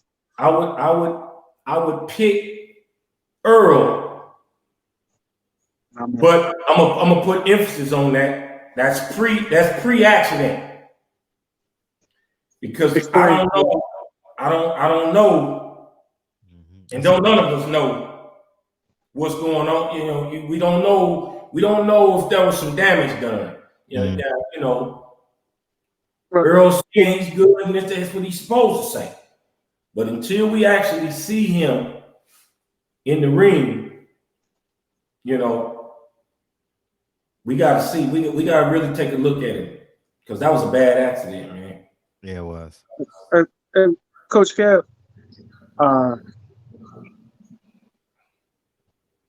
you know what? I don't feel comfortable rebutting you, so I'm not gonna do it. Yeah, I mean, no, you go ahead and state your opinion. But me personally, pre-accident, Earl, without question. But now, right now, what I'm saying, I'm not saying it wouldn't still be Earl, but I gotta see this fight with Danny Garcia to see if there's any lingering issues from the car accident. Now you come out with your rebuttal, bro, because it ain't shit to be honest with you. But go ahead. Okay, well, my opinion, and I'm not gonna put out, because all I'm saying is I want to see the man after the car accident. But go ahead, I want to hear what you got to say. I'm not gonna put it out there as a rebuttal. This is just what I think. So I'm not rebutting you as a professional boxing coach, that coach champions and stuff like that. I feel like they will be arrogant as somebody who, who is a boxing fan. And I hate when people do that. So I'm not going to do it myself. So I'm going to say this as my own personal opinion as a boxing fan. All right. So this is my personal opinion. Earl Spence has said that he's only lost a few teeth, and his damage has been only like bumps and bruises and soft tissue damage. Now, you are a military veteran, just like myself. I'm a combat veteran, served in combat. I'm a 100% service-connected veteran. I was pushed out of the military because of combat received wounds. So I know what soft tissue and what real wounds are. Now, this man just said that he can fight. I mean, that he can fight and he don't need no tune-up. I believe him. And based on what I've been through, I'm not gonna second guess this grown ass man that he gonna, you know what I'm saying, he want to swim with sharks. If this man's a warrior, this man want to fight. I'm not gonna second guess this man. So hold on. Who is second guessing? Because I ain't second guessing him. I'm not saying hold on, bro. I listen to you. Now let me say what I got to say about that. Because I don't even see where it's an issue with what I said. Because all I said is prior to that accident, he cleans out the division. That answers one part of your question. But, and there's a major but, because the man had an accident where he flew out of a flying car. So me, as a world-class trainer for the last 30 years, know that how fighters are. Fighters can feel like they still the same, but you just never know until they get back in there and you see them do some of the same things at the same level that they was doing them at prior to. And that's all I need to see. I'm not debating and I'm not saying he's lying or whatever, but I would like to see with my own two eyes how he responds in a fight with Danny Garcia, who's that type of guy. If there's any kind of issues with Earl, Danny Garcia's absolutely an elite enough opponent to where he's going to expose it if there's something wrong. So we will know in November. That's all I'm saying, bro. Yeah, well, see, that's why I said I think it was best I kept my opinion to myself. No, that's what the show. You know, keep your opinion to yourself. You know, that's what the show is for. But I'm not doubting Earl or none of that. But I'm still me just being the type of person I am, the type of coach I am. I still look. Earl is still. I argue with Andre Ward and everybody else about this pound for pound list and all this, and y'all got Earl way down here and this, that, I go back and forth with everybody. But still, at the end of the day, now that we've had this accident, I gotta see if Earl is still that Earl prior to the accident. I gotta see that with my own two eyes. That's all I'm saying. I ain't doubting him or none of that. I'll tell you, Earl has really put it out there to the point to where he's put himself in a position to where he's almost got to be that same old Earl because he didn't take some chump comeback fight. He's coming right back with Danny Garcia. Yep. So that ain't nothing to sneeze at. He's got to be on point to beat a fight like that. To beat a Danny Garcia, you got to bring your A game. So, hopefully everything is all good. We'll see though. I never bet on a fight before, but I'm going to bet on that fight. That Earl beats Danny Garcia, and probably just as bad as he did the last fight. I'm thinking. I'm not betting against Earl. No, that's hard to bet against Earl. I'm not betting against Earl, but I still want to see what Earl looks like after that accident. Hey, well, it was nice talking to you, Coach. That's all I got. Thanks, Fred. All right, take it easy, my man. All right, peace. All right. Hey, Jesse Jackson from In Living Color? Didn't he sound like Jesse Jackson from In Living Color with the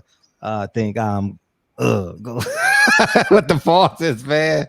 With the pauses. But there was really no debate there. No, it's not. And that's fair. A man comes out of a life and death car accident. It's fair to say, I want to see if Earl is still the same.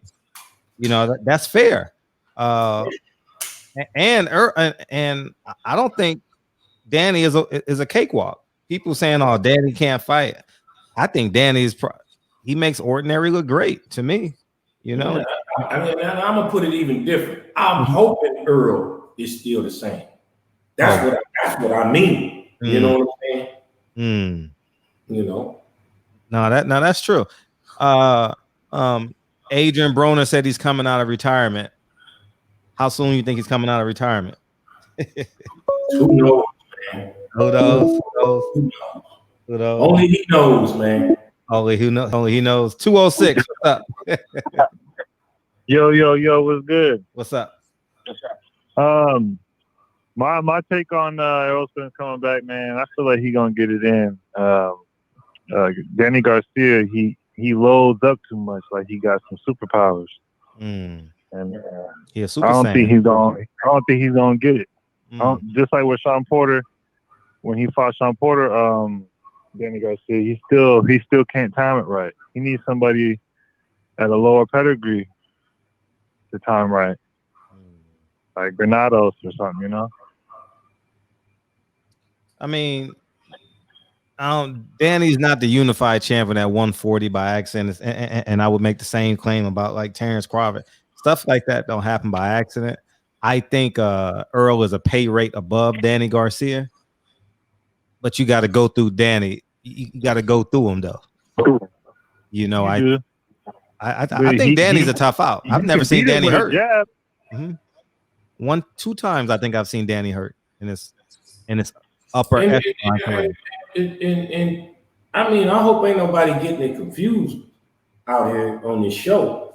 I ain't saying Danny's gonna beat Earl Spence. I just want to see what Earl looks like after the accident. Yeah, and I feel on that because I heard that he's not training, but then I also heard ain't no such thing as like a nigga like Earl not training or sparring.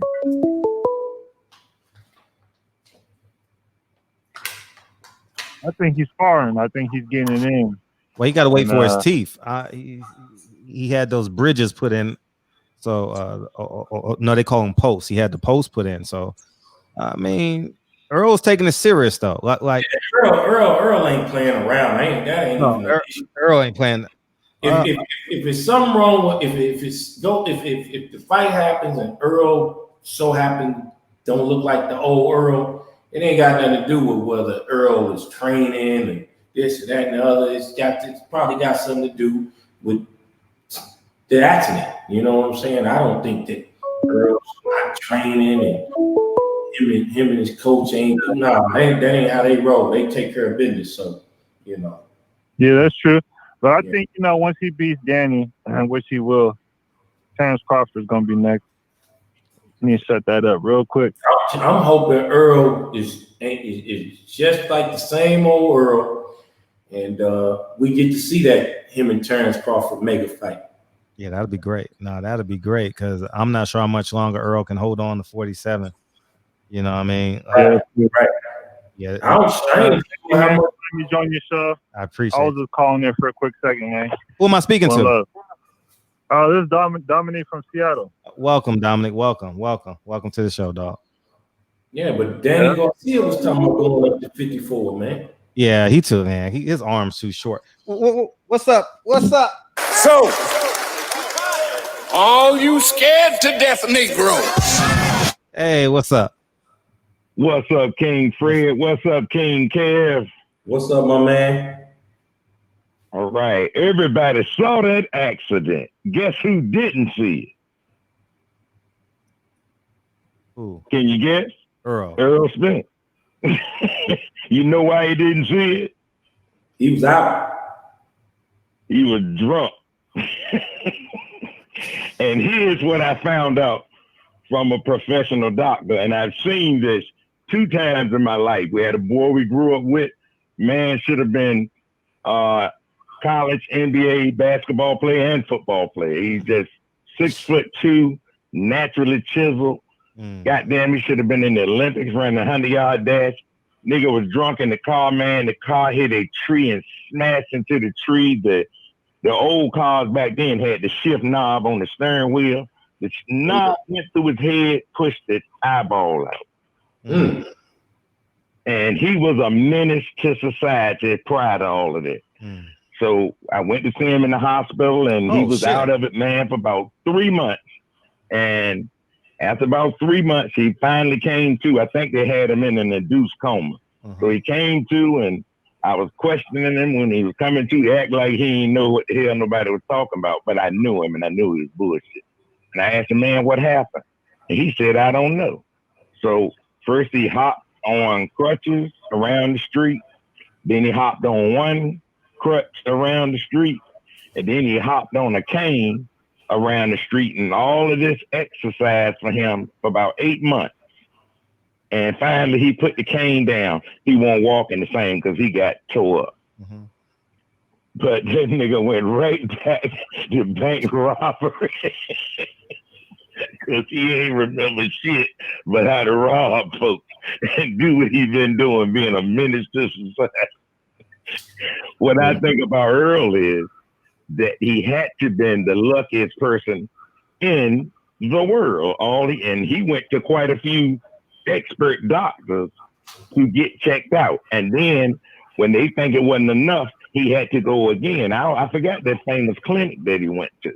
You know, he had to go through a battery of tests, and they looking at him like it was good that. Now I know nobody said he was drunk, but we know that, and I know them doctors probably told him, had you not been drunk, you'd had that seatbelt on, and you'd have been crunched up in that car. Now my thing is, I hope somebody like Danny and the rest of these fighters don't have this on their mind about this man was in an accident. Because I think it would take away from what they do best. Would you agree with that, Coach? Yeah, but I don't think they going in that ring worrying about him being in no accident. They going in that ring. Oh, okay.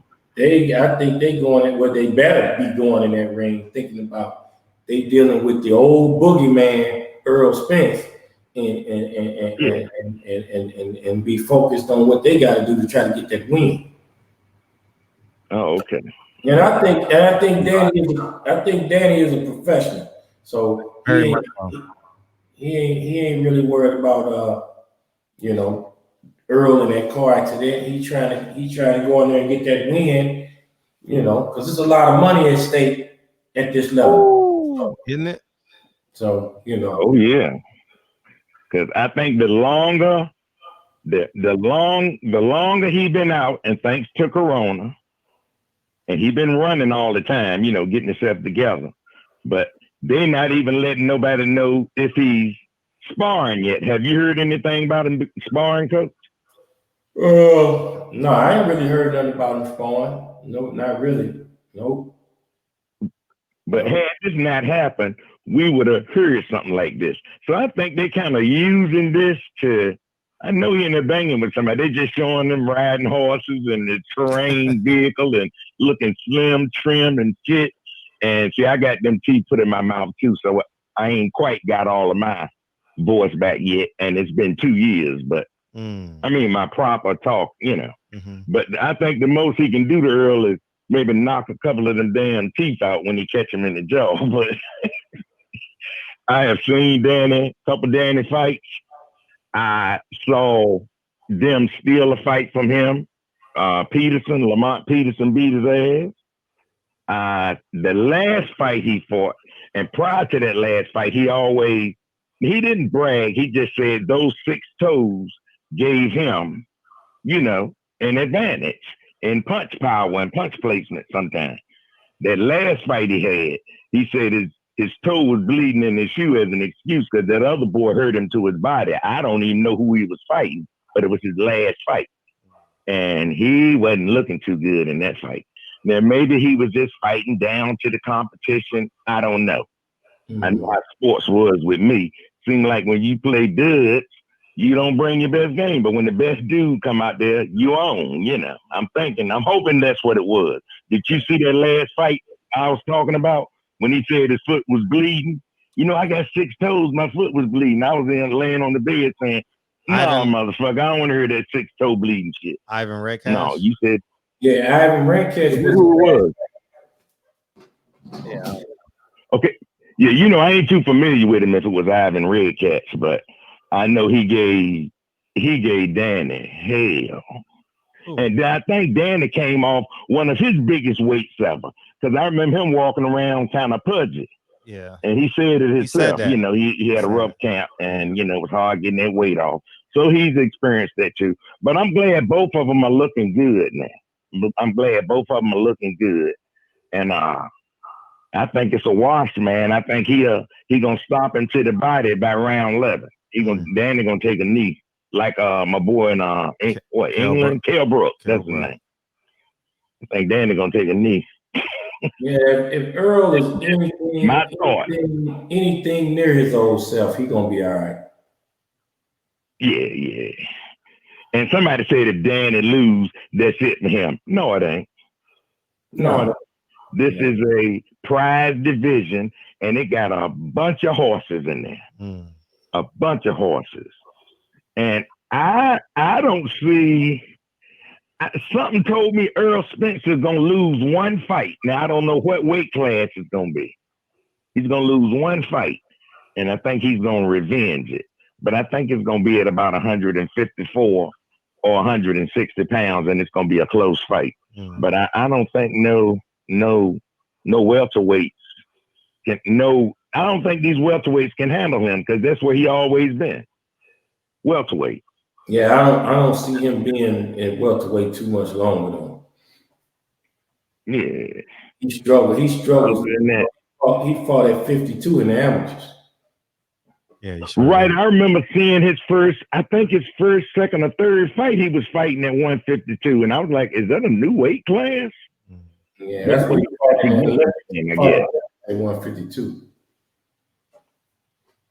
Yeah, I think it was his third or fourth fight. He was fighting at 152 because I had never heard of him before until he was working his way just down. popped up on television one day. Yeah, Earl's a monster. Yeah. Oh, yeah. I've seen some of his fights, too, and sat in juniors with him and the Charlos. You know, they my boys. Some friendly guys, man.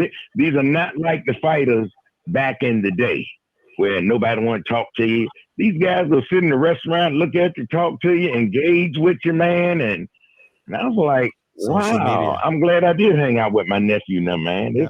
I love this shit. They've been around... what's the guy that Philadelphia guy beat him at that fight? Hurd. Hurd. I got pictures with Hurd, man. I said, Jared. He looked over at me. He said, "You know me?" I said, "Yeah, man. I've been watching you on television like your whole career. Take a picture with me, man." Hey, can you get your old ass off this phone? Get your old ass off this phone, man. All right, man. All right, man. I'm out of here, man. All right. Y'all, peace and love to y'all, guys. Take it easy, man. All right, man. yeah. These old motherfuckers that live by themselves, Coach Cavs, man. We gotta tighten them up. You know what I mean? Gregory X, man. That's your old military guy, man. He says safe to bet on a fight as long as the fight isn't in Vegas. Can't trust Nevada State Athletic Commission, man. Hey, what's the worst decision you've seen off the top of your head? Can you remember? I'll tell you mine while you think. Floyd won the fight, but that 114 Canelo, that rings off the top of my head. Oh shit. Obviously. Oh, the draw with Chavez and Pernell down in Texas.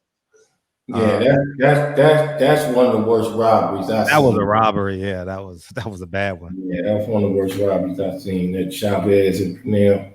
Yeah. Yeah, that's Sweet Pea got robbed twice, but he didn't mash the gash on Oscar. He could have. Yeah, he played with Oscar, but he whooped Chavez's ass. Yeah, he whooped Chavez's ass. Yeah. That's Chavez Pernell. So what we gonna do with Rollie, man? What's the final verdict on Rollie? Shit, that's Floyd's problem, not mine. Oh man, I don't know what we gonna do with Rollie, man. I wish him well. Man. He deserves to get some money, but he better pick up a trade though. I'm just gonna say he better because once he lose, the loss is gonna come very rapidly.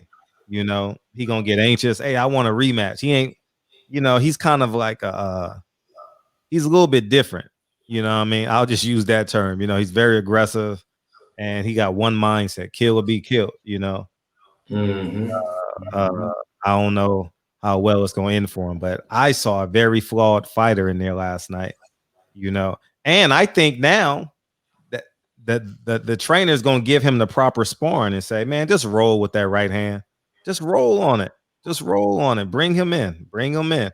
And every time he throw that jab, shoot on top of it. Shoot on top of it.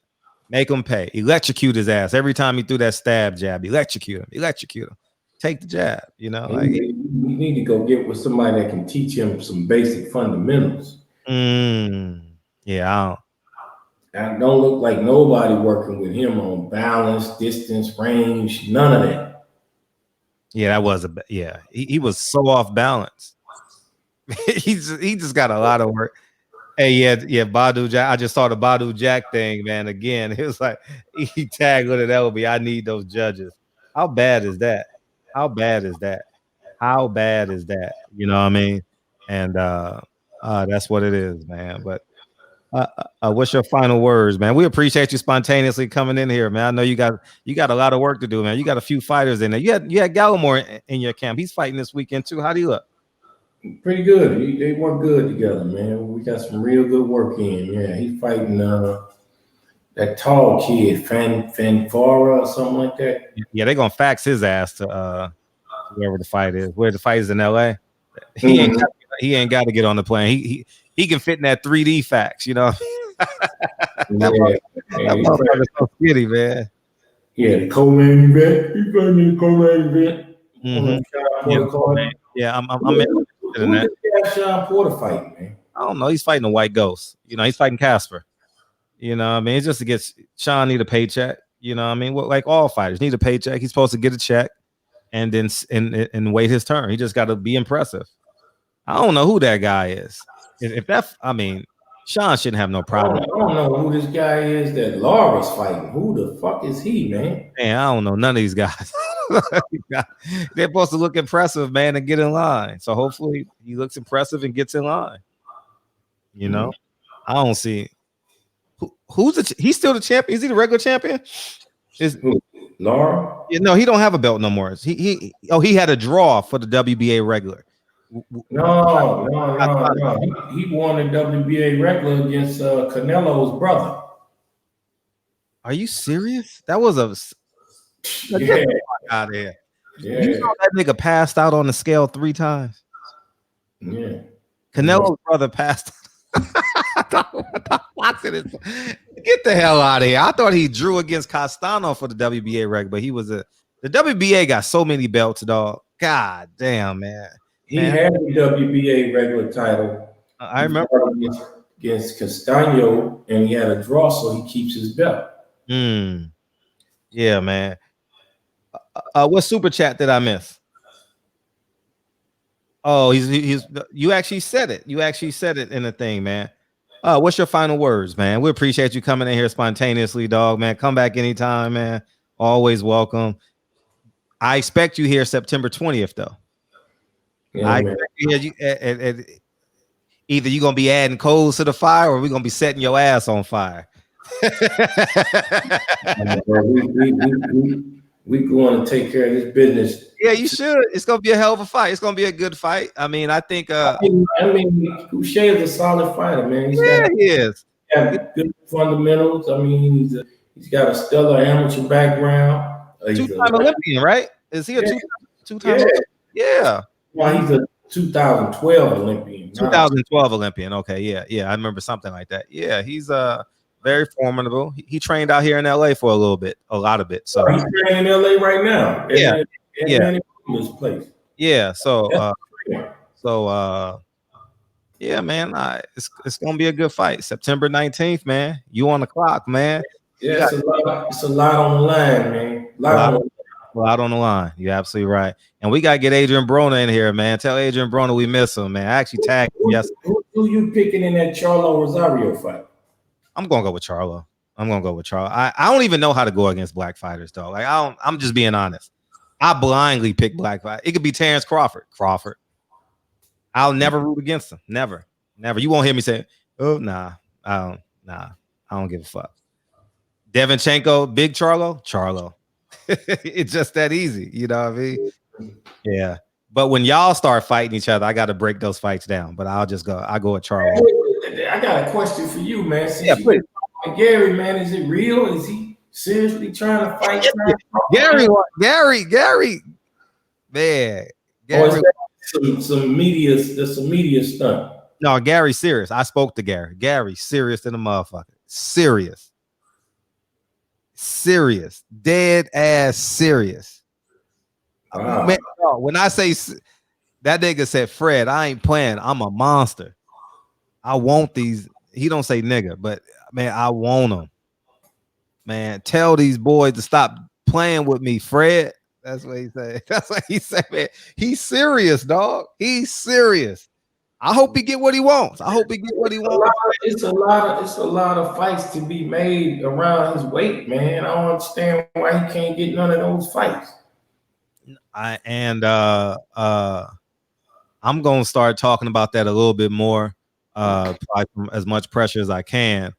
But I told him, I was like, if you don't get those fights around your area, the business of boxing is, if you got to go up to Terence Crawford 147, not saying you can't beat him, but the business of boxing has failed you. You know, like, ain't no way in hell a guy as gifted as you, as God blessed as you are, should have to make these sacrifices or you know, to get these big fights. You know, he should have been fought Leo. He should have been fought Abner. Those are the fights that were easy. Those are in-house fights that should have been made. You know, like, it's just really, for me, I mean, Abner Mares, Leo Santa Cruz too did not deserve to be made. You know, I would have liked to see Tank and Gary Russell. Oh, I would have loved to see that. Love that. I love that fight. I even told Tank that fight would be huge at Barclays. Huge, super huge, man, mega fight. And Tank said he too little. He told, I don't know if he said on camera or he said, man, he too little, man. He said, what's that shit you and Gary talking? I said, nigga, I said, I like both of y'all niggas, man. I mean, my job is to promote y'all, give y'all as much attention as I possibly can. You know what I mean? Shit. And if y'all say something, I'm gonna definitely blow it up so y'all can make as much money as possible. You know, so I like that fight. I like Tank and Gary Russell. I like that. I really like that fight. It'll never happen. Floyd don't want no parts of. I mean, honestly, man, Floyd. Shit, and Devin Haney need to fight. And I told Bill a year ago. Look, Devin Haney need to fight, and Bunny need to fight. Robert Easter need to fight. They need to make it happen. That's actually a good fight. That was a fight 2 or 3 years ago that Devin Haney was calling him out when he was the IBF champion. So at least 2 years ago. And but Devin Haney, who was Devin Haney 2 years ago? Absolutely right. Just like my man, just like H Money, man. Devin Haney, I understand that's your man and all, but they gotta understand business, man. You know, don't get so excited to where you take your focus off the numbers. Mm-hmm. At the end of the day, you can get all excited and emotional and all that, but it's about the bottom line at the end of the day. That bottom line ain't making no sense. Yep. It don't make sense. Why would a guy like AB even fool with something like Devin Haney right now? I agree. From what he's done in the sport of boxing, yeah. I mean, what do he need with that? He needs a tune-up in a big fight. We got to get Adrian Broner in the win column. Yeah. He's made some sacrifices for the sport of boxing. He's been handsomely compensated, so I hear, you know, and boxing needs to do him a favor, you know. Boxing needs to do him a favor. Get him Ivan Redcash, you know. I mean, go get him a Russian that's doing those club fights, you know. They need to get him a win and then go get a name. Exactly. about a name. There's lots of names out there that's bigger and more proven than Devin Haney that would do bigger numbers. Bigger numbers.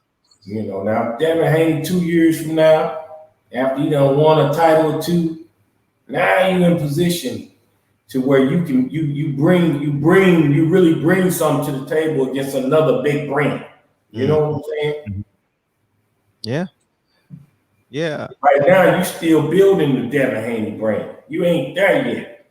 See, that's what I'm talking about. These youngsters, man, they want to be there like that. You know, that's what got Rollie out there. The whole boxing industry ready to roll his ass out of the box. You know what I'm saying? Man, that performance because they rushed him. That's funny. That's funny. That's funny. Yeah, man. Yeah, but Devin gonna be a star. You know? Yeah. He's going to be a star. He's not a star. You know what I'm saying? That's my point. He's definitely gonna be a star. Yeah. You know? I understand where you're coming from. Yeah. He's not a star yet. He's just like a budding superstar. Yeah. He's a budding star with lots of potential. You know what I'm saying? Yeah. I mean, because how can you call him a star? Tell me who he beat. Good point. Who he beat? He hasn't beat the names yet. He hasn't beat any name. Not the names, any name. He ain't even beat a former world champion yet, bro. Let's see. Yeah. He will. Don't start. No, I'm not saying I know as much as you for sure. But I'm telling you what it is. I'm telling you, man. You know, they doing a great job with him. He on his way. But he got some work to do. Mm-hmm. That's all. That's for UH money. Yeah, man. Yeah, he got some work to do. He got some work to do. He hasn't beat a former world champion. You're right. Gamboa was supposed to be that one. You know, maybe he can get Terrence. Maybe he can get Tevin Farmer to move up to 35 if he's not fighting JoJo Diaz. You know. Yeah, and they ain't gonna fight each other, man. I have no faith at 135 they gonna fight each other. And all them guys. And the funny thing is, if they all fight now, they all can have a second career at 26, 27 years old. I mean, Gamboa is 39 years old, going on 40. So he ain't get no whole lot of money. And then Tank just stopped him. So he ain't get a whole lot of mileage out of that, but still it's a name, you know. It's a name, you know. It's better than what he's got on his ledger at this point, you know. Yeah. You know, if he could get a guy like Fortuna or Linares, you know, those are, you know, names and stuff like that. Get a few of them names like that and then go grab him one of them other young studs. Sure. Once you get a couple of old names and then knock off one of them young champions, then he's making that noise to where he can make those moves, make those, you know, he's positioning himself to be a superstar then. You're right. You gotta earn it, man. You gotta pay your dues. You know, it ain't given, it's earned. You know? And you gotta be in position. See, another thing too, the people that's handling the business, they gotta make the right moves too. And it ain't always about the money at that particular time. You know what I'm saying? Gotcha. You might could have took a little less over here, but for the short term, will put yourself in position to have all the pieces you need long term wise to put you on that superstar trajectory and making millions on top of millions. You know what I'm saying?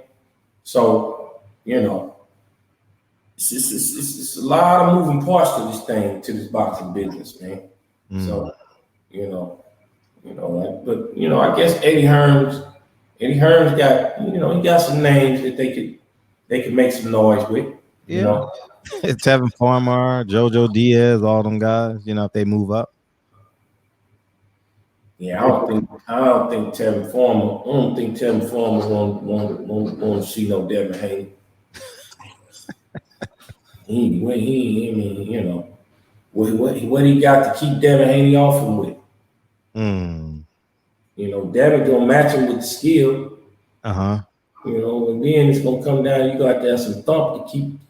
You know, you ain't got no thump to keep me off you. Sure. And I'm matching you with the skill, and it's gonna be a problem. You know. Gotcha. You know, but JoJo Diaz, that'd be a good fight for Devin Haney. Yeah, if he moves up, but he gonna hold on to that weight. He just became champion. He gonna do his best to make that 30. Mm-hmm. You know, he get them. You get them bumps in them contracts. You know what I mean? You get them belts. Mm-hmm. Yeah, they ain't gonna rush him. They ain't. He was Golden Boy, right? Yeah, Golden Boy. Yeah, for sure. Yeah, they ain't bringing him nowhere near Devin. And you talk about a skilled southpaw. That motherfucker can fight. And I'm gonna tell you, Golden Boy ain't gonna bring that other boy, Garcia. Yeah, they ain't bringing him nowhere near Devin. Mm-hmm. Yeah, Golden Boy ain't Golden Boy not even on the map, man. Ryan Garcia just biding his time, man. He want to get out of that deal so bad, but he just re-signed.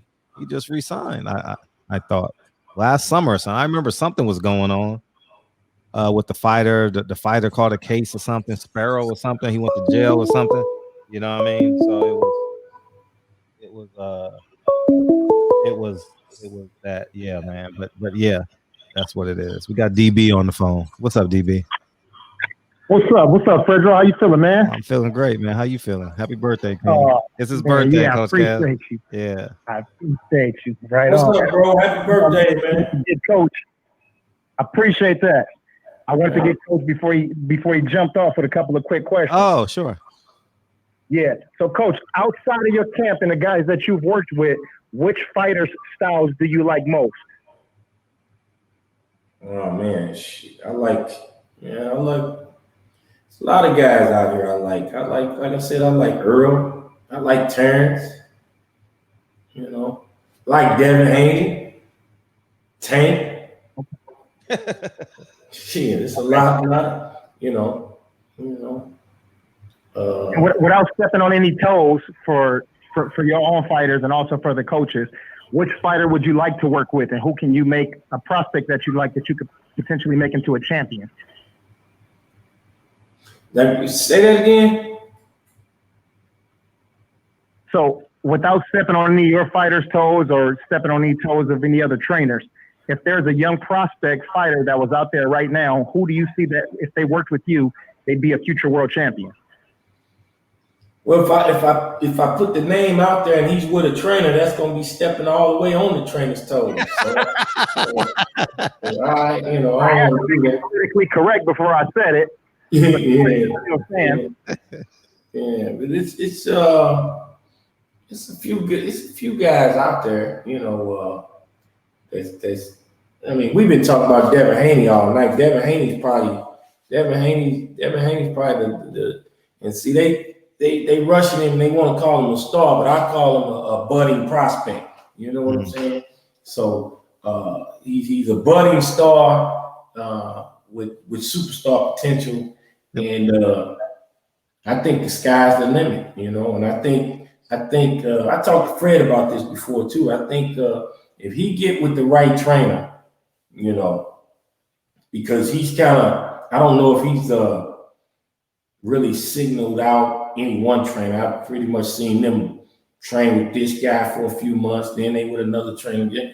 I think they really need to find them, if they haven't found a real solid trainer that can really enhance his skills, they need to find that. Find somebody they're happy with, and I think he would really, really go to the next level. But all of that train with this guy for a couple of months, train with I don't like that, because I think that confuses the fighter more so than helps the fighter. That's my opinion.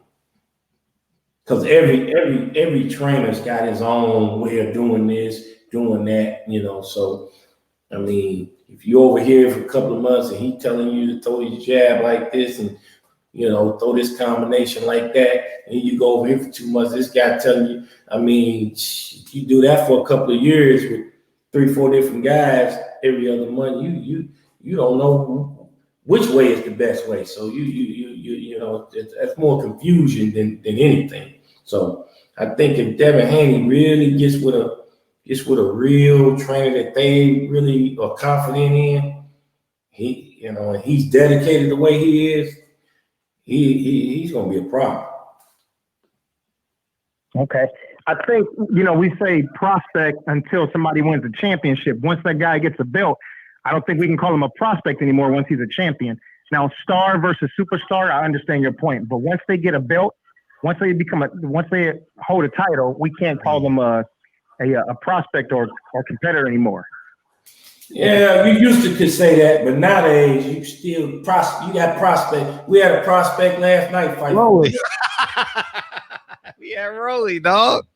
Rollie, man. Rollie will last 3 more fights. I think they'll give him a soft. They'll try to give him a soft. Yeah, but so what I'm saying is, you got prospects that are being crowned with belts in this era, in this day and age. It's not a good thing, but it's happening.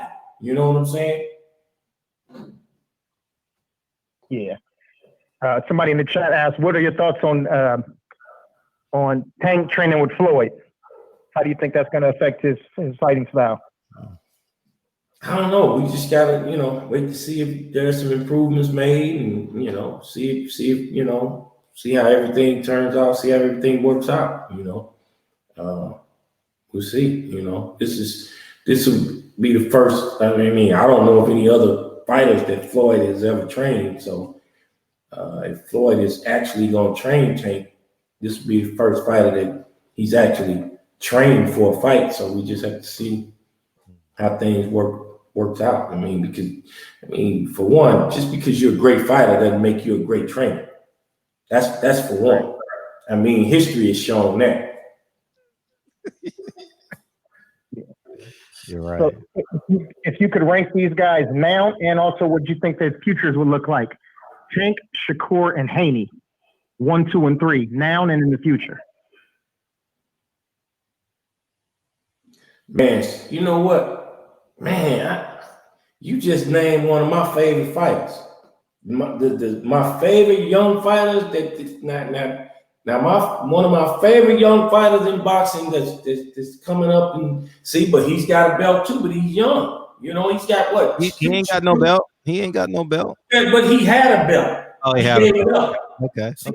See what I'm saying? And how many fights Shakur got? 14? Probably. So what I'm saying, but I still, in my old school ways, I look at a guy like that, there's still prospects there. You know what I'm saying? So you can rush a guy and get him a belt. That don't make him a well-rounded, seasoned superstar fighter yet. You know what I'm saying? So, right. But speaking of Shakur, he's like one of my favorite young fighters. I think Shakur is more talented than any of these young fighters. Yeah, I think a lot of us agree with that. We just hopefully his team and the people that he's around make sure that he stays in competitive fights. Man, he couldn't even get the Josh Warrington fight. Yeah. How the fuck he can't get the Josh Warrington fight, but Carl Frampton fights on the network? Anyways, go ahead, continue. No, yeah. I was saying I wanted him to become undisputed before, moving up, because I think he can beat everybody in 2 divisions below him and his current division. You know what I mean? But I think that would have thrown him in the conversation, because that's what happens with Bud Crawford, right? We say that Bud is the number 1 guy pound for pound because he was undisputed. I don't think there's any other bigger argument than that. So if Shakur was undisputed, then that would immediately throw him in a conversation of top 3 pound for pound fighters in the world.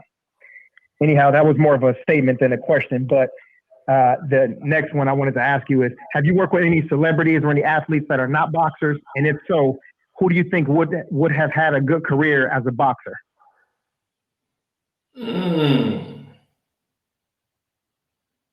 minus Kobe Bryant, because the guy can do everything. Yeah, I had a couple of football players and a couple of basketball players that came in that did pretty good.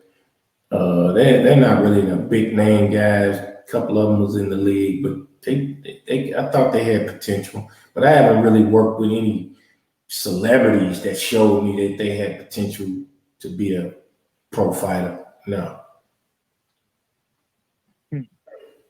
You know, I think I started moving too fast because I didn't finish getting your answer on Shakur, Tank, and Devin. Shakur, Tank, and Devin. What? You ask that question again. What about them? Yeah. So if you could rank them today, and if you could rank them in 4 years from now, where do you think they would be ranked? You know.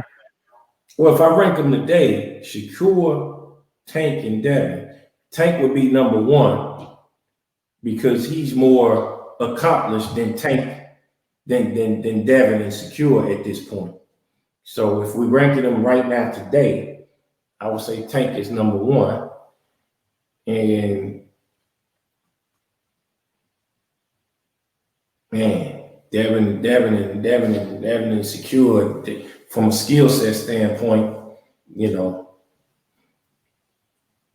I think I would go with Tank, Shakur, then Devin. Okay. Now, because Tank's more accomplished, I mean, I can't argue with that. But in terms of skill set, how would you rank them? Like current skill set. For skill set wise, how would I rank them?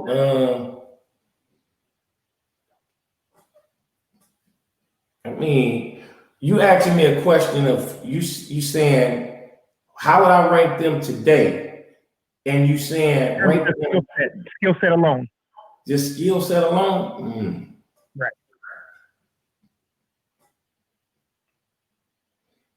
Regardless of the resume. Skill set, I got to go with Shakur, number one. Skill set alone. I got to go with Shakur, number one. Okay. And then, it's a toss-up between Devin and Tank. Okay. So does that kind of help with the second part of the answer then? You think maybe Shakur has the brightest future? Yeah, definitely. I think 4 years from now, but then again, it all depends on, it depends on a lot of things, man, because like, look, right now you have Terence Crawford, a lot of people's pound for pound number one. But he ain't fighting nobody. He can't get big fights. So 4 years from now, if Shakur is in a position to where he's with a company, and so it's almost hard to answer, but I will answer it. I just think Shakur is going to be 4 years from now. I think Shakur, if he keeps his nose clean, he could be the biggest star. He can be the biggest star. He can be the biggest star. And the only reason I don't put Tank there is because you just gotta, it comes down to a lot of stuff that goes on. You gotta keep your nose clean outside the ring, man. And you gotta live a certain lifestyle. And you gotta base all those different things into the answers, and I just project that as far as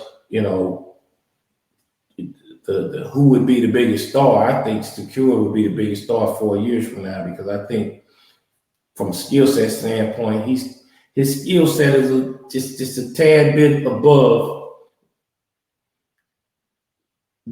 the other two, and I think he's only going to get better. He's only going to get better. And he doesn't have Tank's power. So he has to focus on using his skill set more so than Tank. Tank got that one hitter quitter to where he can, even if you're outboxing him, he can put you to sleep and fight over with. You know what I mean? Yeah. So I was going to ask you, do you think that's going to cripple Tank because he knows he's got that that equalizer? Mentally it could. And I heard Fred earlier today talking about he's been looking at some sparring, and the sparring that he's saying he's looking at, that, you know, this Tank is basically just looking to load up on one shot and not really putting his shots together and not using his skill in the sparring session. So if he's starting to lower himself to sleep with his power, you know, that can happen. That happens to fighters with one punch knockout power. Yeah, but Tank a star. Yeah, right, Phil. Yeah, Tank a star. Shout out to Phil J. Pop. He said that's why I said Tank is the biggest star right now. But 4 years from now, 4 years, a lot can change in 4 years. Boy, Leonard Ellaby, boy. Leonard Yeah, Ellaby, my last question for you, Coach. I'm sorry, Fred, what'd you say? No, all you. Go ahead. Yeah, my last question is, so what are some of the things that make a great trainer? And then what are the tangibles and intangibles that you have that make you an effective and successful trainer?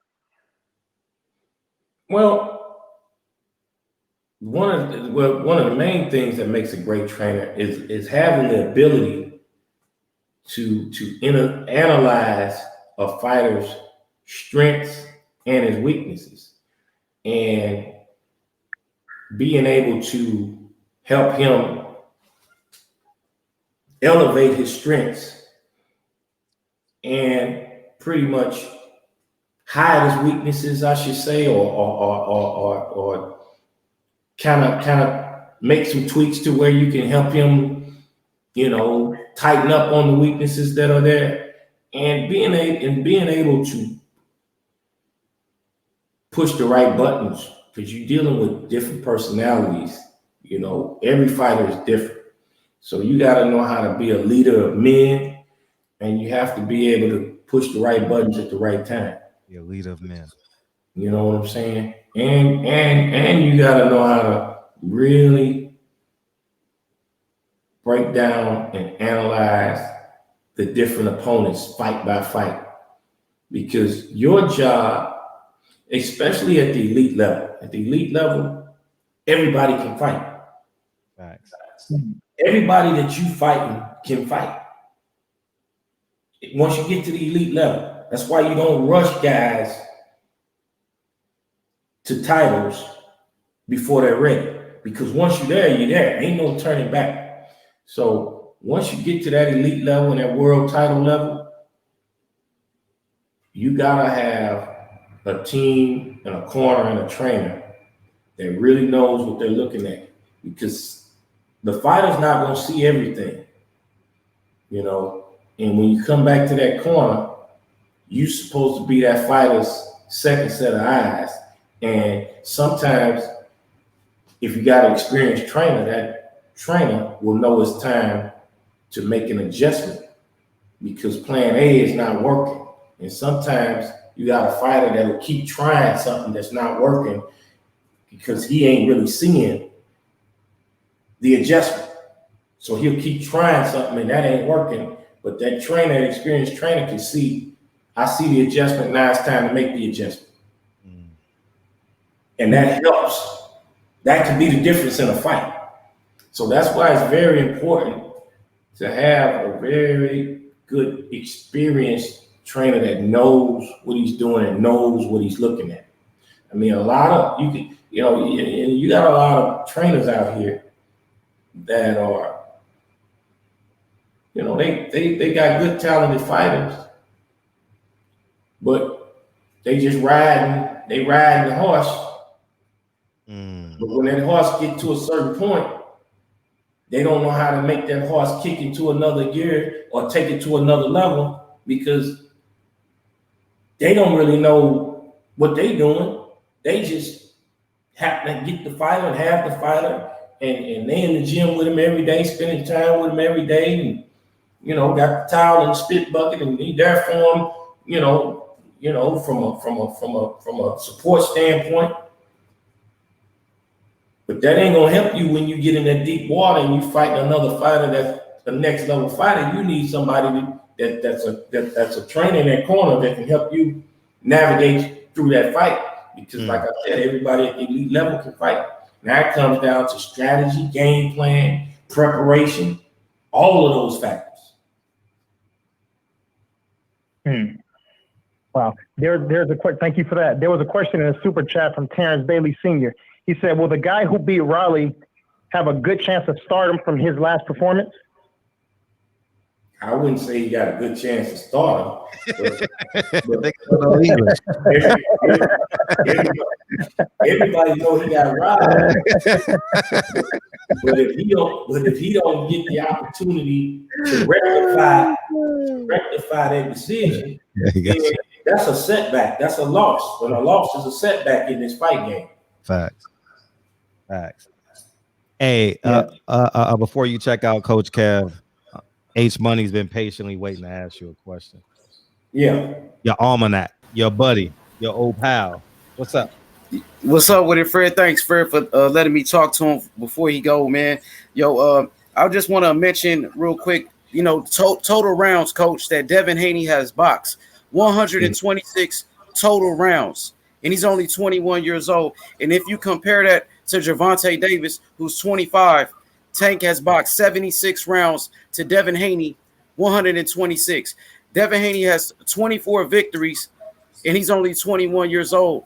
That's more than Gervonta, who's 25. Gervonta got 23 wins. Ryan Garcia got 20 wins, and he's 23. Teofimo, 15 wins for Teofimo, and Teofimo is 23 years old. You know what I'm saying? Devin is younger than these guys. He got way more rounds than them, and Devin, you know what I'm saying, got more wins as well. When you talk about Shakur Stevenson, he's a solid fighter. Much respect to him, but Devin Haney got 10 more wins than him. Devin Haney got 15 knockouts. Shakur got 14 wins. So Devin got more knockouts than he got wins. Devin Haney, he's leading the way when you're talking about these young up-and-coming fighters. And like Brother DB said, you know, Devin is a champion. You know, he wants to fight the best. From Loma, Gervonta, we heard about the sessions and at the Floyd Mayweather gym. Devin made Gervonta quit. Gervonta couldn't keep up. You a great trainer. You a legend. And you give some good advice. Some of the best advice I heard in the last couple of years, Adrian Broner, stay away from Devin Haney. That's some great advice right there. You better stay away, far away from Devin Haney. Okay. Listen. Hold on. I'm trying to figure out what's your point because I ain't never said Devin Haney was. I was asking the question, who do I think had the better skill set? So how many rounds this dude on box ain't got shit to do with skill set, bro? Absolutely. And then it's obvious Devin Haney gonna box more rounds than Tank because Tank put motherfuckers to sleep. Yeah, what about the wins? Rounds if he put motherfuckers to sleep. Well, Tank, he only fought one time in 2018. He's not staying active, Coach. Devin got more work in these streets. He got more work in these streets. But my point is, we're not debating because I'm not saying Tank is better than Devin. He asked me if I had to rate them right now. Tank is more accomplished than Devin. You see what I'm saying? Tank done won 3 world titles, man. Devin was given one. Let's keep it 100, bro. He took that world title, bro. Hiding word. Why? Because Lomachenko gave his belt up, Coach. With all due respect, they gave Devin the belt, though, bro. And then here's another thing. All around we talking about, how many of them fights was in Mexico, man? Okay, hey, Coach, check this out. He fought a lot of fights in Mexico, man. Come on, man. Let's keep it 100, man. Coach, wasn't Lennox Lewis giving his belt because Riddick Bowe put it in the trash? Well, I'm just asking the question. Come on, man. Well, I'm saying, man. Didn't Riddick Bowe put his belt in the trash and they gave it to Lennox Lewis, right? It happened before in boxing in the WBC. And look, I'm joking and laughing with you because We having fun. I'm about to go carry my ass to sleep. So I'm giving a little slap. So I'm being silly with you right now. But let me tell you something. Devin supposed to take a belt however he get it, and go do big business with it. Which he gonna do it, man. Devin one of the most talented young fighters out there today. So I'm not saying Tank, Secure, they way better than them. I was asked a question, if I had to pick between them three, who had the better skill set, I picked Secure. I respect your opinion. I know Tank got better skill set than what people think he got. But if I got to evaluate who's got the better skill set right now, and I'm looking at, we talking about the eye test on the skill set. Just skill set alone is what the question I was asked. I give it to Secure on skill set alone. Okay, but Tank is the bigger fighter right now out of them three. I was asked all these separate questions in separate scenarios. So you done call all the way back here to read off some rounds, and they ain't even got nothing to do with none of this shit, man. Well, I'm telling you, Coach,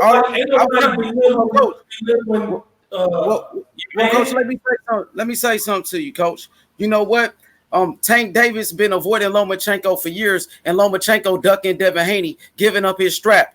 You know what I'm saying? So he willing to fight Tank, but he don't want to fight Devin.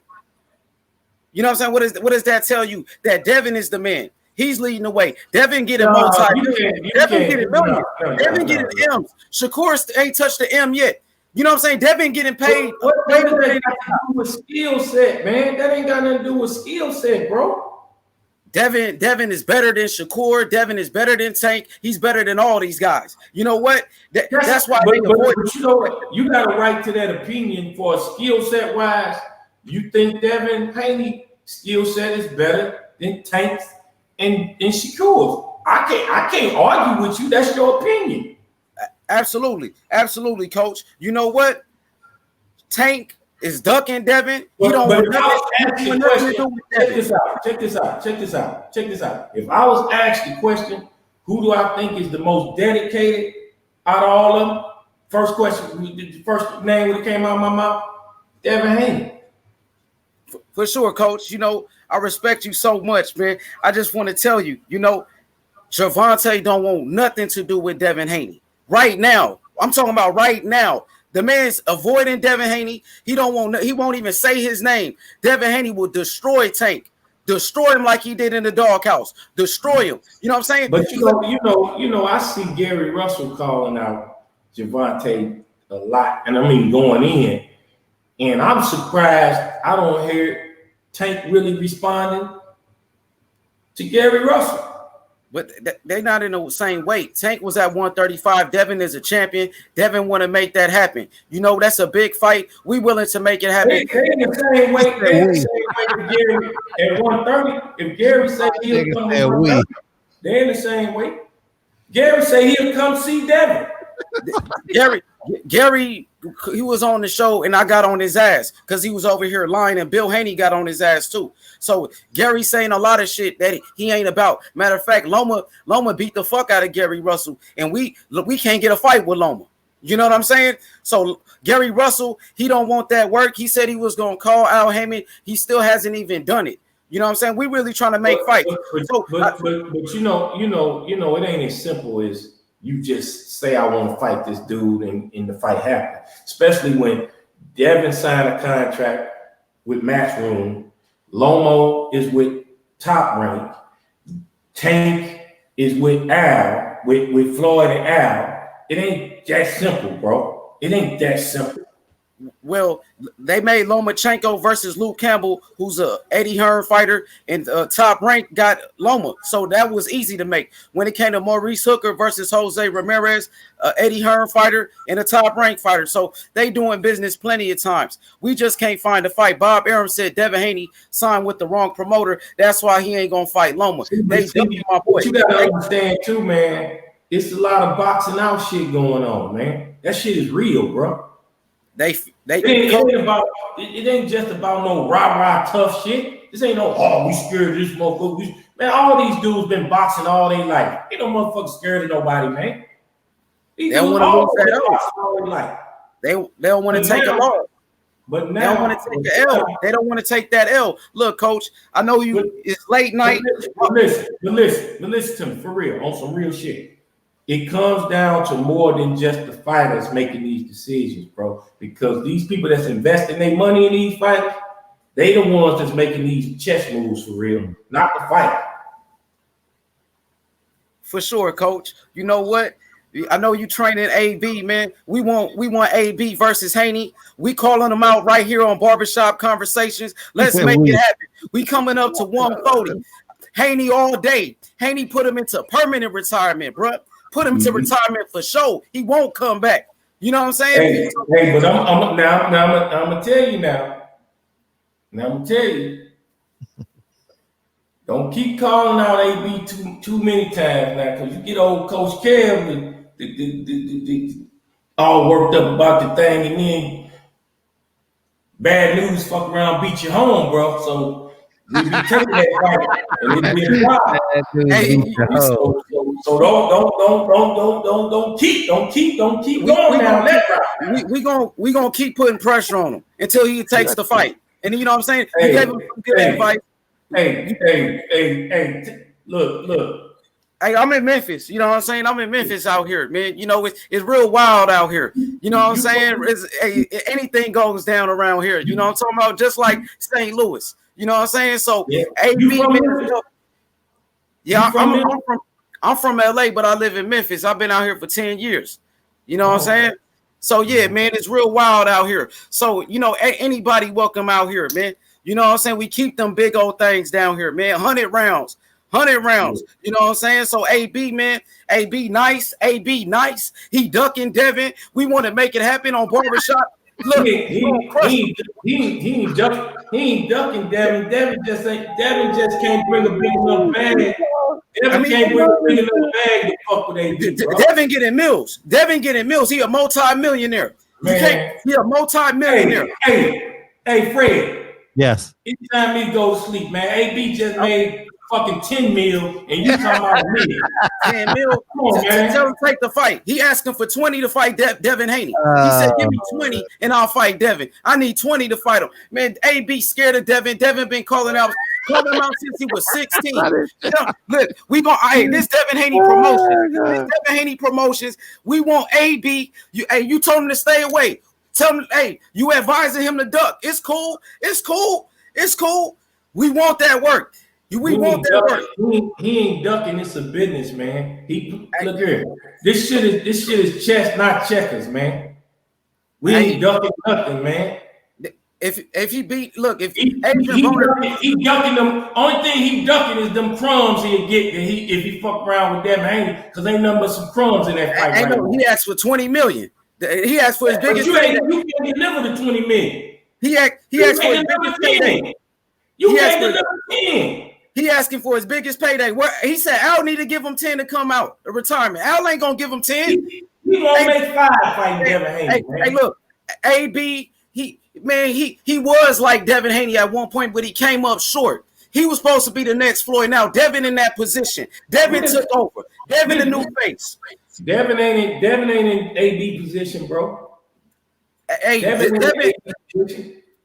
hey, look, Devin is doing what AB was supposed to do. AB came up short. Devin ain't got the buzz AB had. AB with Devin, when AB with Devin age, his buzz was way crazier than what Devin buzz is. Hell no. AB wasn't getting millions at 21. He didn't have his own promotion. He didn't have no. When? Who was he fighting? He wasn't even a champion at 21. AB wasn't a champion at 21. Yes, he was, bro. You don't know what you're talking about, bro. You just said I knew what I was talking about earlier. He wasn't a champion. He wasn't a champion at 21 years old, bro. Hey, listen. He was Mr. HBO at 21, bro. Bro, you can look at his face, but he wasn't a champion at 21. Devin became a champion at 20. AB wasn't getting no mills. Devin a new face. We coming for your boy. You tell him to stay away. Keep telling him to stay away from Devin, because we coming to 140. We coming to 140, coach. We coming for you. We coming. Listen. He won the WBO title at 21 years old, bro, on HBO. Anybody can get it. Remember that? Who he beat? He won the WBO title. Who he beat though? He beat what's the little dude name? Come on, coach. Come on now. This is 21 though. This is 21. Who he beat? Who he beat? Listen, by the time he was 25, he was 4-time world champion, bro. And he was fighting bums. He was fighting bums. But let's see if Devin Haney be 4-time world champion in 3 different weight classes. AB been fighting bums, coach. AB been fighting bums. I know the fighters you came up with, Corey Spinks, Devin Alexander. He ain't cut like them. He ain't like them boys, man. But listen. Devin is gonna be a star, man. But Devin ain't fought nobody. Devin ain't even fought a former world champion yet, man. Devin can't find a fight. All those fighters ducking him. You talking about, look, and knocked out Antonio Moran. I got names for you. Antonio Moran, who won 12 rounds with Pedraza. Pedraza, who... But he ain't never fought a former world champion. He never fought a former world champion.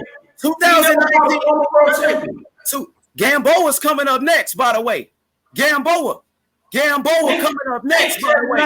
40-year-old Gamboa out, so you ain't getting no steam off that. Gamboa, who just won 12 rounds with Tank, who almost knocked out Terence Crawford. Isn't that Tank's biggest win in Tank 25? He's 40 years old, man. Tank 25, that's his best win. Devin 21. He's 40 years old, man. Who AB best win? Paula Malignaggi. He twice Devin's age. Paula Malignaggi, AB best win, right? And he 31? Come on, bro. We coming to 140. Bill Haney's listening to the show. You know the Haney's real good. We coming for AB. We coming for your boy. You can keep telling him to stay away. Stay away from Devin. You don't want that. You gotta stay away. We coming for your boy, man. And I'm gonna be there. there. Hey, that'd be a great fight a year and a half from now. Because hopefully Devin will be done knocked off some names by then, and his brand will be big enough to where they can get together and make real money. Oh, yeah. All of them. Gamboa, fucking Javier Fortuna, all of those dudes. Those the names he need. Yeah, Fortuna gonna get it. If he stopped ducking, Fortuna, he went to the WBC and he requested that he wanted to fight Lou Campbell first. It's on boxing scene. It's on boxing scene. Ryan Garcia ain't fighting no Devin Haney. I'm telling you, he ain't coming nowhere. They ain't coming nowhere near no Devin Haney. Coach, I'm gonna leave like this. Devin Haney is going to be the face of boxing. Not Shakur Stevenson, not Tank Davis, none of them. It's Haney time, Coach. All the time, man. Hey, I'm not doubting that. I ain't arguing with you about that, bro. For sure, Coach. Hey, Coach. I ain't arguing with you about that. But they gonna duck Devin as long as they can, especially a guy like Ryan Garcia and Tank, Tiafimo, AB. I can't speak for what Tank and Floyd them doing. I can't speak for that. Tank and PC, man, he's a protected fighter, bro. You know what I'm saying? We want to fight, man. Leonard Ellerby talking about this nigga. Leonard Ellerby talking about we're the A side. You know, we call all the shots, nigga. You ain't saying nothing about fighting Devin Haney, though, my nigga. Fuck out of here, nigga. We want to make big fights, and we coming for AB, Coach. I know that's your fighter. We want to make it happen. Shout out to look, we coming. No, hold on, that ain't my fighter. He is on man. That he gonna need you. He gonna need you when he fight Adrian Broner. He gonna need you. He gonna need you. Hey, don't get me wrong now. He said he'd come down 35 and come see little Devin. Hey, Big Devin. He said he'd come see little Devin. Ain't no little Devin.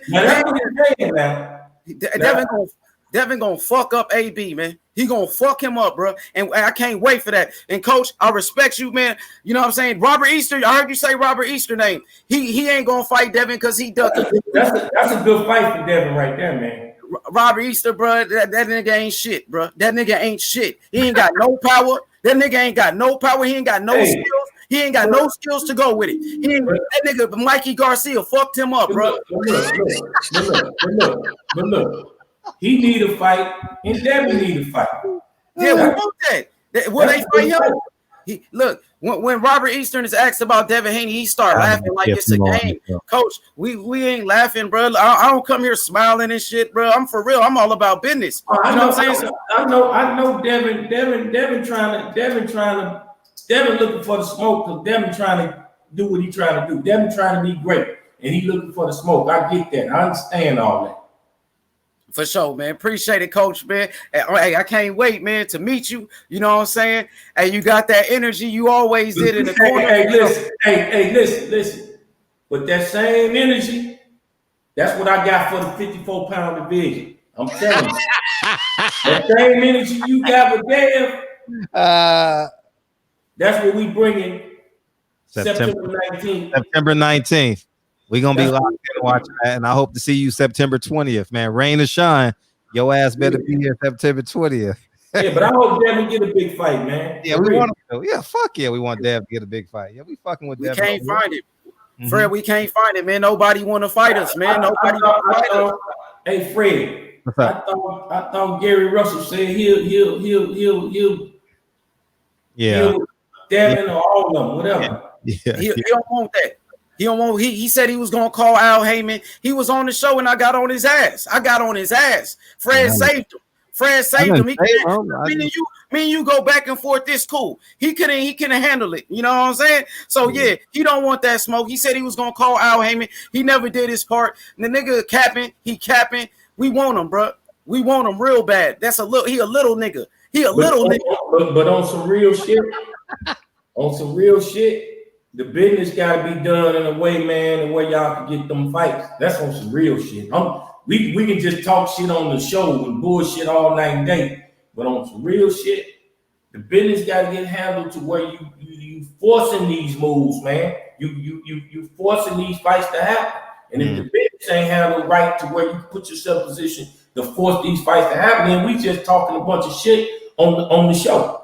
We just blowing smoke just to be for the fuck up. Yeah, I mean, he talked to Bill Haney. They talked about making a fight, and he asked for like 4 times his biggest payday to fight Devin Haney. So we can make it happen. He gotta step up to the plate. He at 126. He's small as hell, bro. Devin gonna crush him. You know what I'm saying? Devin gonna crush him, bro. So it's all good, man. You know, I appreciate it, Coach. You know what I'm saying? Fred, thank you for bringing me back, man. Appreciate it, bro. All the time. All right, bro. Last words, Coach, man. We appreciate you spending some overtime with us, man. Yeah, it's all good, man. It's all good. H Money, I like that brother, man. He bought his boxing. Yeah. He ride with who he ride with. You gotta ride who he ride with. Facts. Yeah. You gotta respect that. But yeah, man, it was fun while it lasted, man. But I'm ready to crash, man, because we gotta get this 5 miles in the morning. I know 5 miles under 38 minutes. Let's go. Yeah, and go handle this business on the 19th. Yep. See you out, man. It was fun, bro. See you on the 20th, King. All right, one. Get him out of there. DB, phone home. DB, phone home. You still there? Shit, I'm still right here, man. I'm just sitting back enjoying the show. We got 13 minutes, dog. 13 minutes, and it's all over, nigga. 13 minutes, and Cinderella turns into a pumpkin. Yeah. So what kind of T-shirt I wear? Hanes. What kind of socks I wear? Hanes. My favorite bodybuilder? Lee Haney, because his last name Haney. Instead of Kamala Harris, who should I vote for? Devin Haney. Haney. Get him, H Money. Hey, that's gonna be a dude. What type of drawers I wear? Haney. What type of socks I wear? Haney. He gonna be capping. Hey, and so everybody knows, I just want to be clear. When you guys put the super chat, and if they in the middle of a great conversation, I'm just gonna leave it up there for an extended period of time. All right. Instead of saying they'll see it, but I'll leave it up there for a minute, 2 minutes, and if I can get it in, I'll definitely squeeze it in. Because I know TB was actually Terence Bailey, not I can't get no pussy TB, but Terence Bailey. You know what I mean? And why you do my little bro like that? TB want to call in real quick?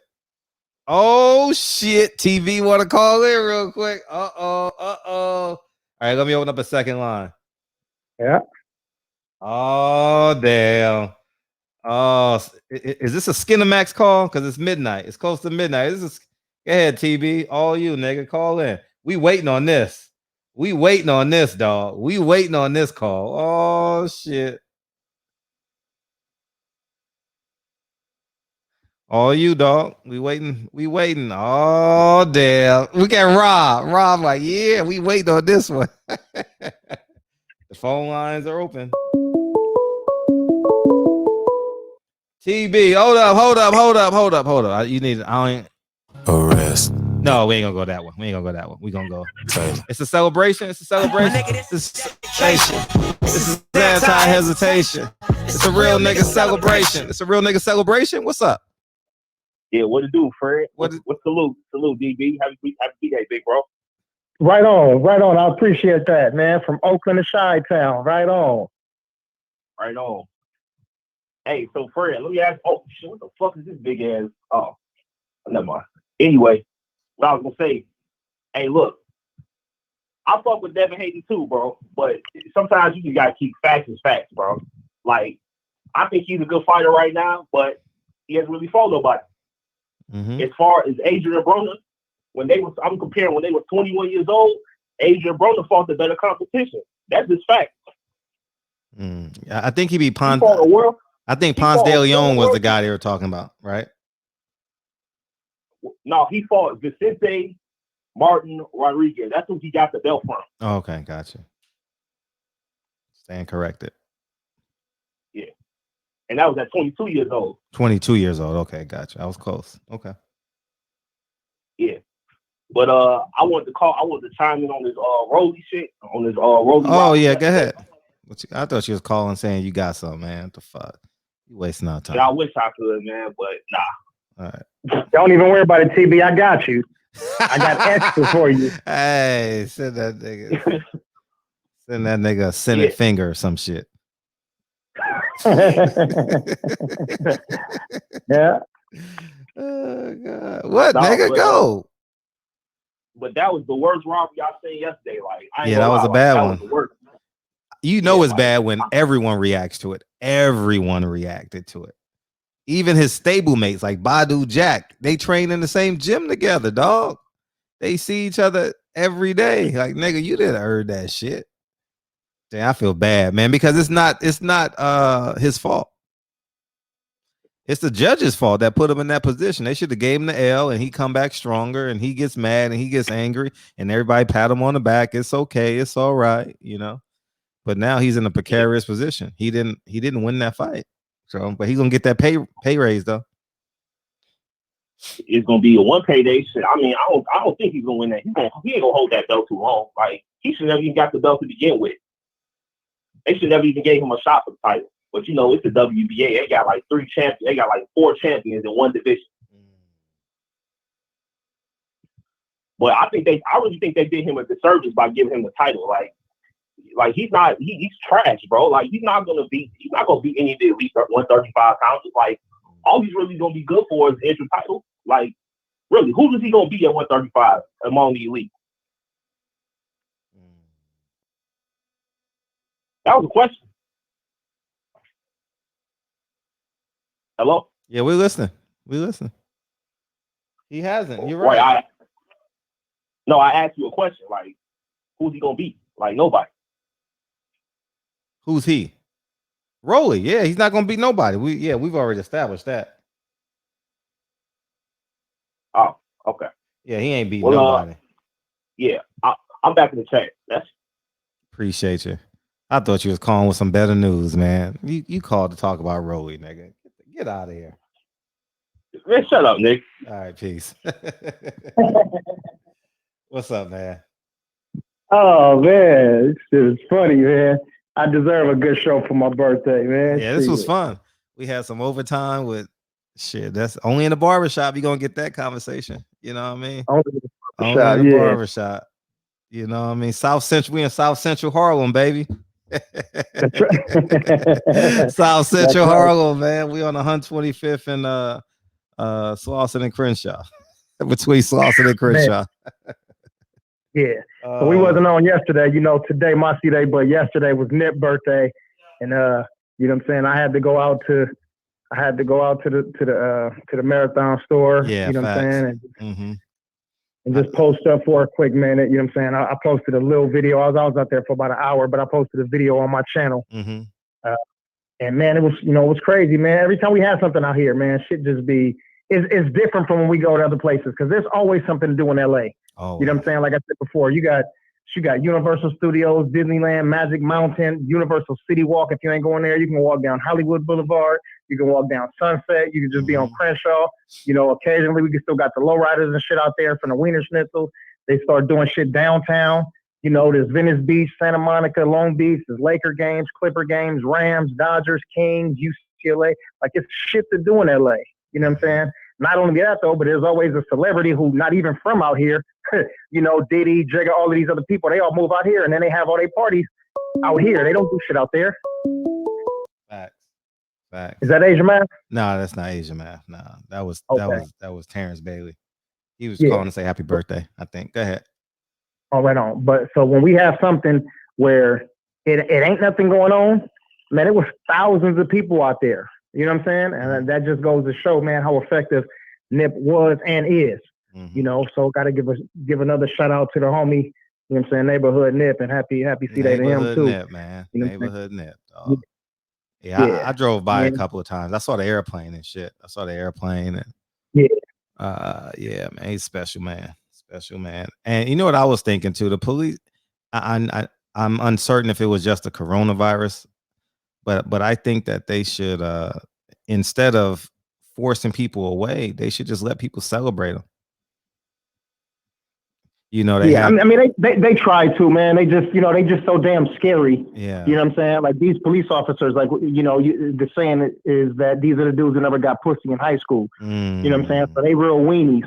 You know what I'm saying? And these dudes don't know how to fight. You know what I'm saying? When they come to the gym, oh, can you teach me a chokehold? Like, what you do for a living? I'm a police officer. I ain't teaching you shit, but I'm going to choke your ass out. So they don't know how to fight. They don't know how to throw hands. Shit, they don't know how to shoot. You know what I'm saying? They got to even though they out here killing us, they got to shoot 10 times to hit us 2 times in the back. Like these dudes are real weenies. So they real scary. You know what I'm saying? Plus the orders coming down from the top. So yeah, they I mean, I guess I can say they try their best to maintain and contain, but yeah, these dudes ain't doing shit. But yeah, we out there anyway. Shit, they can't stop us when we really want to get out there and celebrate. We know we're out there having a good time. We know out there is paying homage, or some people say homage. We know we're out there doing right. Ain't nobody doing nothing wrong. We out there celebrating. Some people got their line in the air, or we say chronic, or they dozer out here. You know what I'm saying? A couple of people may have a drink in their hand, but for the most part, everybody walking past, you know what I'm saying, kissing the photos and, you know what I'm saying, dropping off flowers, you know what I'm saying, throwing up the peace sign and, you know what I'm saying, dapping each other up, and shit, that's what it's all about. That's the real LA, dudes out there with red laces on and blue laces and they shaking hands and taking pictures together. That's the real LA, you know what I'm saying? And that's the shit that Nip wanted, you know what I'm saying? He wanted to unify us so we can get past, you know what I'm saying, the silly bullshit and start building together. And we say money, it ain't just about the money or just the financial freedom, but it's about building businesses together and having camaraderie so that we can build ourselves as a nation. Like, like Minister Farrakhan always say, building a nation within a nation. And that's, you know what I'm saying? Like that was a part of the mission, So man, we had a good time out there, man. You know what I'm saying? And that's that. And, Nip a Leo, you know what I'm saying? So that Leo spirit, man, that shit just, that shit flowing. It's strong. Better believe it. Yeah.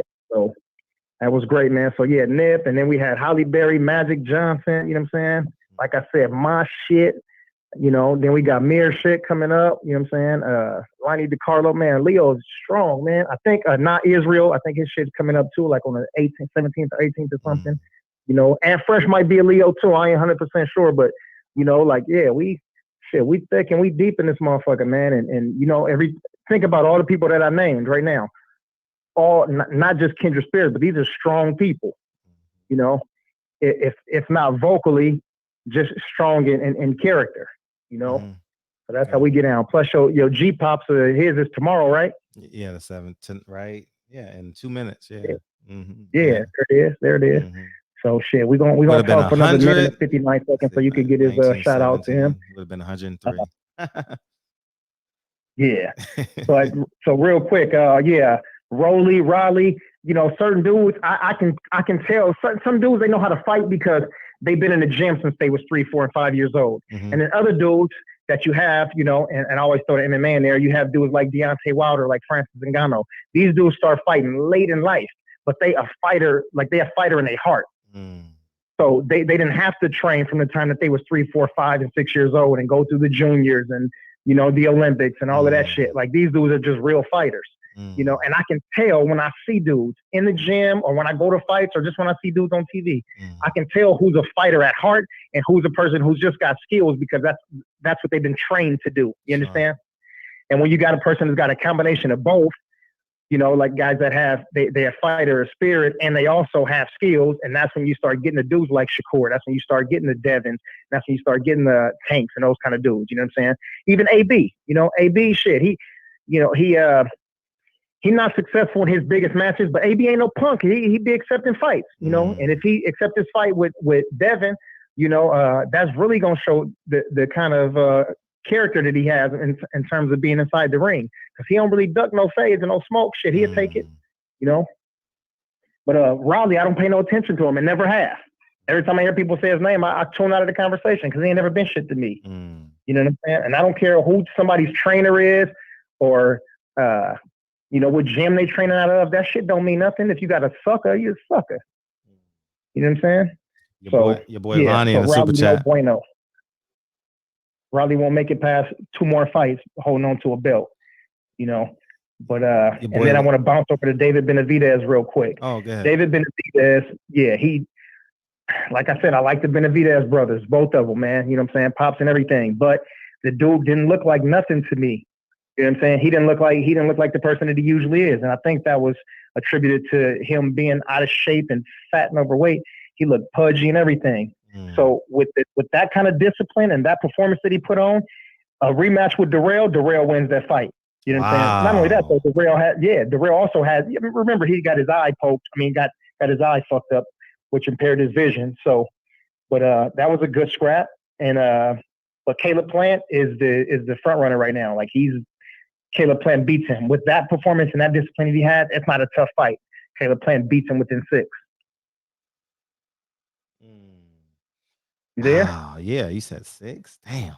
I like that fight. It's a tough fight, man. It's a tough fight. Yeah. Man, it's a tough fight. Don't come to the real brothers out either, man. You know what I'm saying? Like, these dudes are, whenever you got a boxing family, not just 1, but 2, 3, 4 people from a boxing family, and you come from a rough area where you literally had to fight outside too. Like, man, you can't count dudes out like that. Yeah, they may not win every fight, but they also have the potential to go in there and beat anybody on any given day. Facts. So I always wanted to see them run that fight back, but shit, we'll see what happens. Lonnie DiCarlo in the super chat. You got that? Since y'all Leo gang. I didn't see it. Hold on. Let me jump in there. Let me see. Lonnie DiCarlo, right on. Happy birthday, King. Yeah, man, I appreciate you. Peace and love. Lonnie DiCarlo, happy belated birthday to you. And it's still your birthday weekend, so much love, man. My plant-based brother. Right on. And thank you, Lonnie, as well, all the time. And TB, he just hit me in the DM, wanted to tell you happy birthday. And Betty Shabazz is, excuse me, I apologize. Ilyasha Shabazz is Tuesday, 3 p.m. All right, we got a good week. Tomorrow we got Chris Lovejoy, the heavyweight champion, who was a friend who was friends with Nipsey, right? Am I right? Yep. You know, they're from the same neighbor, air quotes, from the same neighborhood. Hey, I've been saying that all weekend in my videos. Have you seen my videos this week? Yeah. I've been like, yeah, I've been shouting you out all weekend. And who else? And we got 9 o'clock. Jay Morrison. I'm very interested in this conversation, man. Jay Morrison's former business partner is coming on 9 p.m. on Tuesday, and then we got Sergeant Dorsey on a Wednesday, and then we have Nat Turner family on Thursday. So we got Terrence Bailey. Oh, Nat Turner. I'm sorry. Nat Turner. Yeah. Nat Freddie Douglass. Yeah, but so we'll have that coming on the. So we got a busy week. We got a real busy week. So But we're gonna get it in. We're gonna get it in. You know, Yeah. Go ahead. So a lot of people sent some super chats right now, and I want to give a special shout out to those people who send me something for my day right now, man. SS Caesar, I think he was probably first up. D-Man Jr., my cousin for sure. P Good, PGH Big Dog, Reggie Owens, of course. Patty Dean, the Queen, of course. Phil J508 went in there a couple of times and sent me something. Slid it. I think 88 Sports Talk probably did too. I know Gregory X did, the Big Brother OG. Beautiful. You know, my neighbor and homeboy, Cuzzo, Jarvis Johnson, salute JJ. Beautiful. You know what I'm saying? And of course, Fred motherfucking Hawthorne. You know what I'm saying? And I think G Brown was in there too. So yeah, salute and shout out to all the people that gave some extra love, man, and that cash app for my day. And you know, for the people that think that money don't go to my refrigerator, that money ain't going to no club or nothing like that. I told you I mentor these so-called trouble youth. All of that money go to them. So that's food. So when I can take these dudes out to lunch, when I buy them, you know, boxing gloves and shit like that. So every single dime and penny goes to these dudes. So man, on behalf of those youngsters, man, I say thank you. So yeah, cool. that was real good looking out. It's a great thing. And even if you spent the money on yourself, it's well deserved, man. Man, you done gave us a lot of your time in this motherfucking barbershop, man. We thank you for it. You know what I mean? You keep love it. Yeah, for sure, man. And we ain't gonna do nothing but keep on growing. And I'm that Turner blood relative. Okay, from Carper, Virginia. This should be interesting. Yeah, so make sure you call in on Thursday. Triple OG. Wait, who said that? Triple OG. He's related to Nat Turner. Okay. Right on. So Deacon 305, if you in there, man, we want to give a shout out to you. We know you sometimes you can't stay up late because it's, you know, 10 o'clock in the morning over there. But man, we love you. We want to make sure we give you a shout out. Yeah. And Peoples Hernandez like, man, will y'all get this shit on the road so I can go to sleep? Hey, this was a really good spontaneous show. I didn't know Coach Kev was coming on, man. It was a real good spontaneous show. So I'm glad we had it, man. Chris Lovejoy, I'm gonna contact him tomorrow. Hopefully he comes on. It'll be good to hear him and some neighborhood nip stories and stuff like that. I think that encapsulate the weekend. And Tuesday I'm gonna be super busy. So yeah, so that'll be fun. I got Malcolm X's daughter. That's one of my bucket list interviews, man, that I've always wanted to do. I actually want to interview all the girls, you know. So that's something that I want to do in my life. And Jay Morrison. And the reason why I want to do Jay Morrison is because of 2 subscribers. 2 patrons from the barbershop sent me screenshots of them being remember the video I did about Jay Morrison and Tone Brown? Remember? We did it on the Sunday. Yep. And I was like, man, maybe we shouldn't be talking about each other right now because of what's going on in these streets with police, right? And oh shit, we got some more cash apps. I'm sorry. Cash apps, or you mean super chat. Super chats. Eli Zachary, happy birthday, DB. Hey, and appreciate it. And Donald Triple OG want me to give you $10. All right, cool, no problem. Right on. I appreciate that, OG. Thanks, man. He'll get OG be inspiring me, man. He ain't got no filter, and I love him for that, man. He speaks his Why truth. should you? Why should you have a filter? You know what I mean? Why should you have a filter? Think about that. That's right. You know what I mean? Hey, what was I talking about? About Chris. Oh no, you're talking about Jay Morrison. Oh, Jay Morrison. So I was like, man, we shouldn't be talking about this. And right when I did that, a subscriber sent me some screenshots, and I'm like, damn, man, I didn't know this. Man, the nigga he got 2 of our subscribers, man. So that's why. So I wasn't gonna talk about it, but the fact that y'all been fucking with me so long, and my first and my first response is to be y'all voice, you know, since I have the platform, and that's basically what I'm doing. So he's coming on, and it should be a very enlightening conversation, and y'all feel free to ask the questions because it's a real popular subject online now. You know what I mean? That Jay Morrison stuff. You know what I mean? Yeah. And based off of the screenshots that I got, he got 2 of our subscribers, dog, for a few $1,000s. You know what I mean? So yeah. Yep. See? The barbershop is a community, man. We spread love. That's for damn sure. Yeah, real talk. Yeah. That bothered me. Yeah. I love it. I love it. Damn, two people was missing today. I try to think of who it was, and I just skipped my head right now. Terence Bailey. Terence Terence Bailey in the suit. Terence Bailey say happy born day, my brother. Hey, appreciate you, TB Senior. Hey, you right on. Send it. I said it 4 times for you, nigga, but we appreciate it though. Damn, hold on. Who? Somebody in here. Somebody in here. Oh yeah, Cash G ain't here. That's who ain't here. Cash G ain't been in a minute too. Cash G and who else ain't been here? Who else? Ant Fresh ain't been calling in, but I know he's here because I see him on Instagram. He's active on Instagram. Super Coon ain't been in here, and Drew Titan's been. I'm talking about quiet. people we give a shit about. Oh, okay, yeah. He ain't been in here. I wish I still had. I got a new program, or else I would call him. You know what I mean?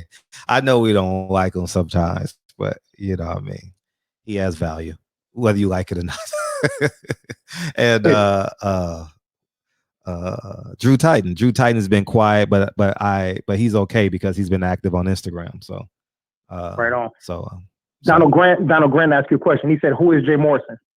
Donald Grant. Jay Morrison is the man that created the Tulsa Real Estate Fund. And so what he did was he got about 10 to 15,000 shareholders, right, who donated at least $500 a piece, and he generated between 13 and 14 million dollars, and it's been just over 2 years, and no one has yet got a return or an announcement as it pertains to their money.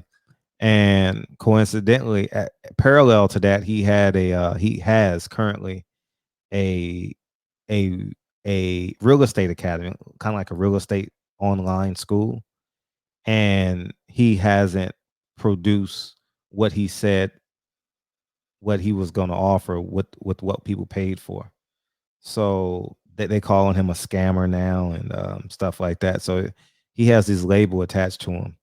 And I didn't know what was going on. I just saw all this chattering, but I just wanted to quiet the chatter because, like, we still ain't arrested Breonna Taylor and stuff like that, and George Floyd and Ahmaud Arbery and shit, the many others. And so I just wanted to, like, focus the energy. And to my naiveness, as soon as that show ended the next morning, I had some screenshots from someone who was listening that night. And so I've been holding on to them screenshots. And you know, I'll show y'all on Tuesday the screenshots, and we'll move forward from there. But it's just a shame, man. It's a shame because I actually went to his corner class because he had it at Lamert Park. I actually went and I supported him. And you know the reason why I didn't donate to his, and I was just going to donate, I didn't have no expectations, was because he never responded back to me. And that's neat. I'm not accusing him of anything. I'm just saying one of the reasons, because I thought it was just great, man. I was going to donate $500. I didn't care if I got a return on it, but I just thought it was just a great idea, man. Group economics is so important, but he's been scamming his whole life, they say. So, and they got paid. They got paid. You know what? They always say that about us, though. They you know, if somebody talked about Tony Robbins or Dr. Phil or one of these dudes, you know, we never hear anything. Ain't no way that they're perfect, right? But they don't pub it. And yeah, maybe somebody doesn't get a call back, or maybe they lag with responses, or somebody doesn't get the same amount of return or whatever, right? But they are always going to bash us, man. So it doesn't matter if there's Brother Polite, you know, listen, they're always going to do it. If it's Dr. Umar, it could be Rashid Nassim. What's his name? Nassim Rashid. What the fuck is his name? Yeah. Nasheed. Hidden Color. Yeah. Damn, I don't know. I can think of it. But anyway. Tariq Nasheed. There you go. Mm-hmm. Sorry about that. Yeah, but they're always going to do that to us. It doesn't matter what brother it is, you know. Mm-hmm. And then we're going to get our people who are going to fall in line by saying, yeah, don't do it. Well, shit, if we help make Donald Trump rich, shit, why we can't help to make Brother Polite rich then? You know what I'm saying? We help fucking Ross Perot. We help all of these other dudes get rich. Why we can't help our own get rich? Mm-hmm. You know, I mean, hopefully if these guys are scamming or just lacking with the business acumen, they find a way of correcting that. You know, we can't accept the bullshit. Of course, we have to speak up and be like, man, you got to get your shit together, and they do.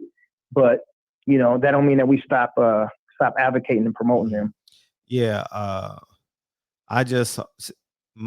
my thing is, if there's a money problem, that's the easiest problem to solve. Get the money. You understand what I'm saying? If people are complaining about money, and I mean, how he talks is he's like, I'm rich, I'm this, I'm that. I'm not sure if you keep up with him, but I used to follow him on Instagram. But when I got those screenshots, I just had to unfollow him. But I haven't followed him in some time. But he said that you know, he had this term like rich, and he used to brag about his wealth, you know, and as he should. Like, if you got it, you got it. I'm not knocking that at all. Like, I'm just saying, if the problem is money, solve it with your money. You understand what I'm saying? Like, hey, if I owe you $5,000, here's 5. I owe you 10. Owe you 10. Owe you 500. Hey, you know, put people on a payment plan. Like, but if the problem is money and you ain't got the money, there lies the problem. You know, so that's kind of where I'm at with it. Yeah. Oh, quick shout out to Batman Boxing Talk. Batman, thanks, man. He just hit the Cash App, showing some love, man. That's love. It's after midnight, man, and still getting love on the 17th. Mir, it's your day, and I'm still getting love. How about that? How about that? How about them apples? Yeah, man. And from Jay Dixon, man, I appreciate y'all too. Yeah. What else you got, Fred? Before you get out of here. That's it. Happy birthday to my grandfather. This is his birthday. You know, we rolled in, and that's it, man. It's August 17th. My favorite number. Right on this on the Hawthorne side? My mom's side. My mom's side. Okay. My mom's all right. side. So well, shit. Yeah. He's still Grandpa Barbershop to us. Shit. Grandpa. You know Papa. Yeah, he's in the picture behind me. I put him in there. You know, and so he's obviously on the black and white side. He would have been 103. Grayish brown picture. Yeah, he would have been 103 today. So yeah.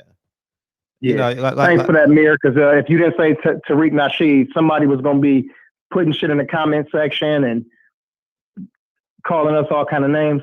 You know what I'm saying? So yeah, thanks for that. Needed that name.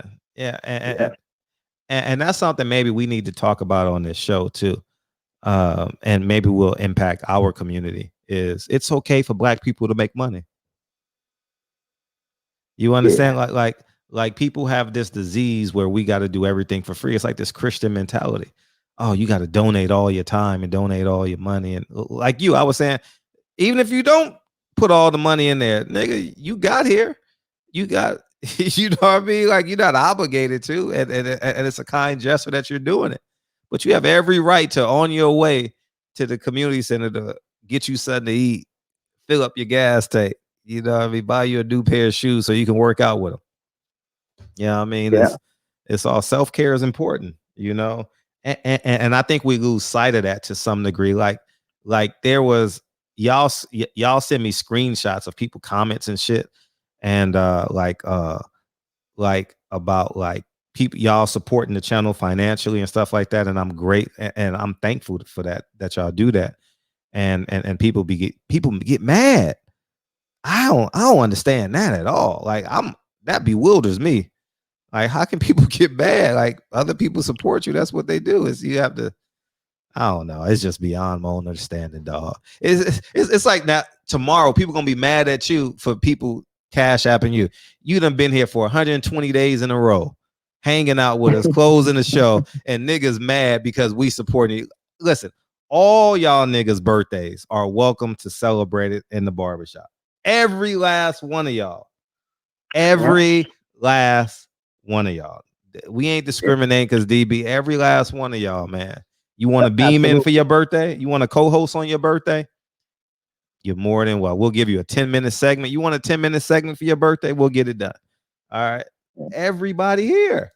You know what I mean? It ain't no discrimination.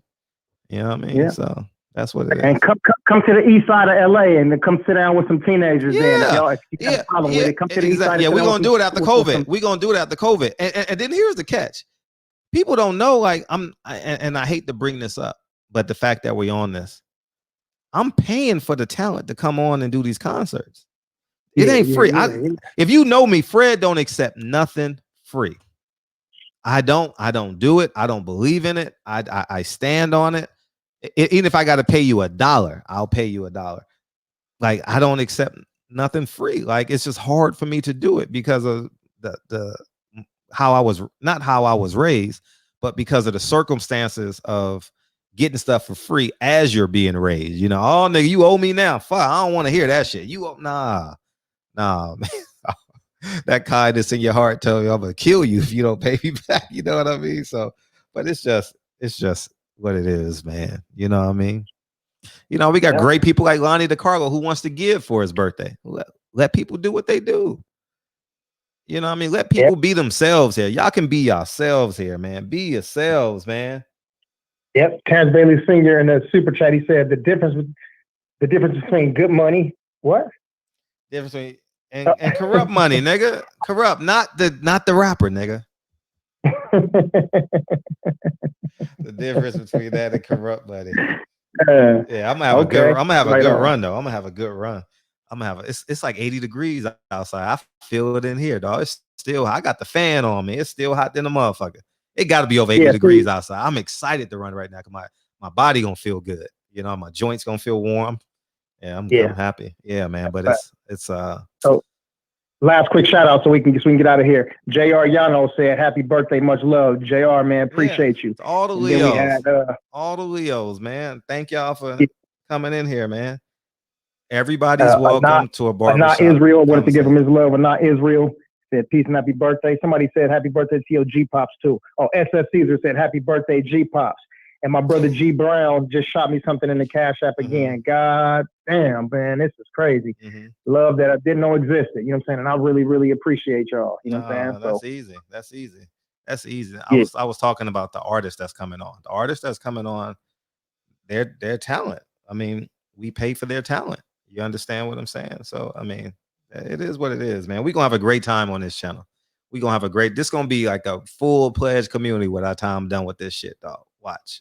Trust me. We just going to grow and grow. I don't really care. I care about the numbers because I have an ego, but that's not the only goal. You know, the goal is just to have a complete community of this motherfucker. Wait till about a year from now when I have the space to create it. What you do for a living? Oh, you do this? Guess what? We ain't got to look no further. Okay, you need a plumber? Boom. This is what it is. This is where it's gonna be. This is like it's gonna be that intrinsic. You know what I mean? We ain't gonna have to look outward for nothing. You know. So, and I want it to be that way. You know, we can remember what Daphne Spring said, or did she tell y'all, or did I have a private conversation with her? Either the two. She says, she said it here. The Black Wall Street is the internet now. She said that on the show. Yeah, and we can create that. We can create it. You know. You know, we got a guy sending me earbuds. And I'm gonna promote the shit out of it. I ain't asked for nothing in return. You know what I mean? Just promote it. You know, it is. I tell you, one of them. The mayonnaise coming. I don't know. He was in the chat. Look at Bumpy. Who's that? Who's that? I missed. Who's that? Bumpy Thompson. You can't. Did you not read the chat? Oh no, I didn't want to listen to the chat. I didn't see it. Where Bumpy at? I missed him. What'd he say? Oh, I see it. Play the song, play it. Oh, you fucking asshole. Me and my team, along with oh man. and his team.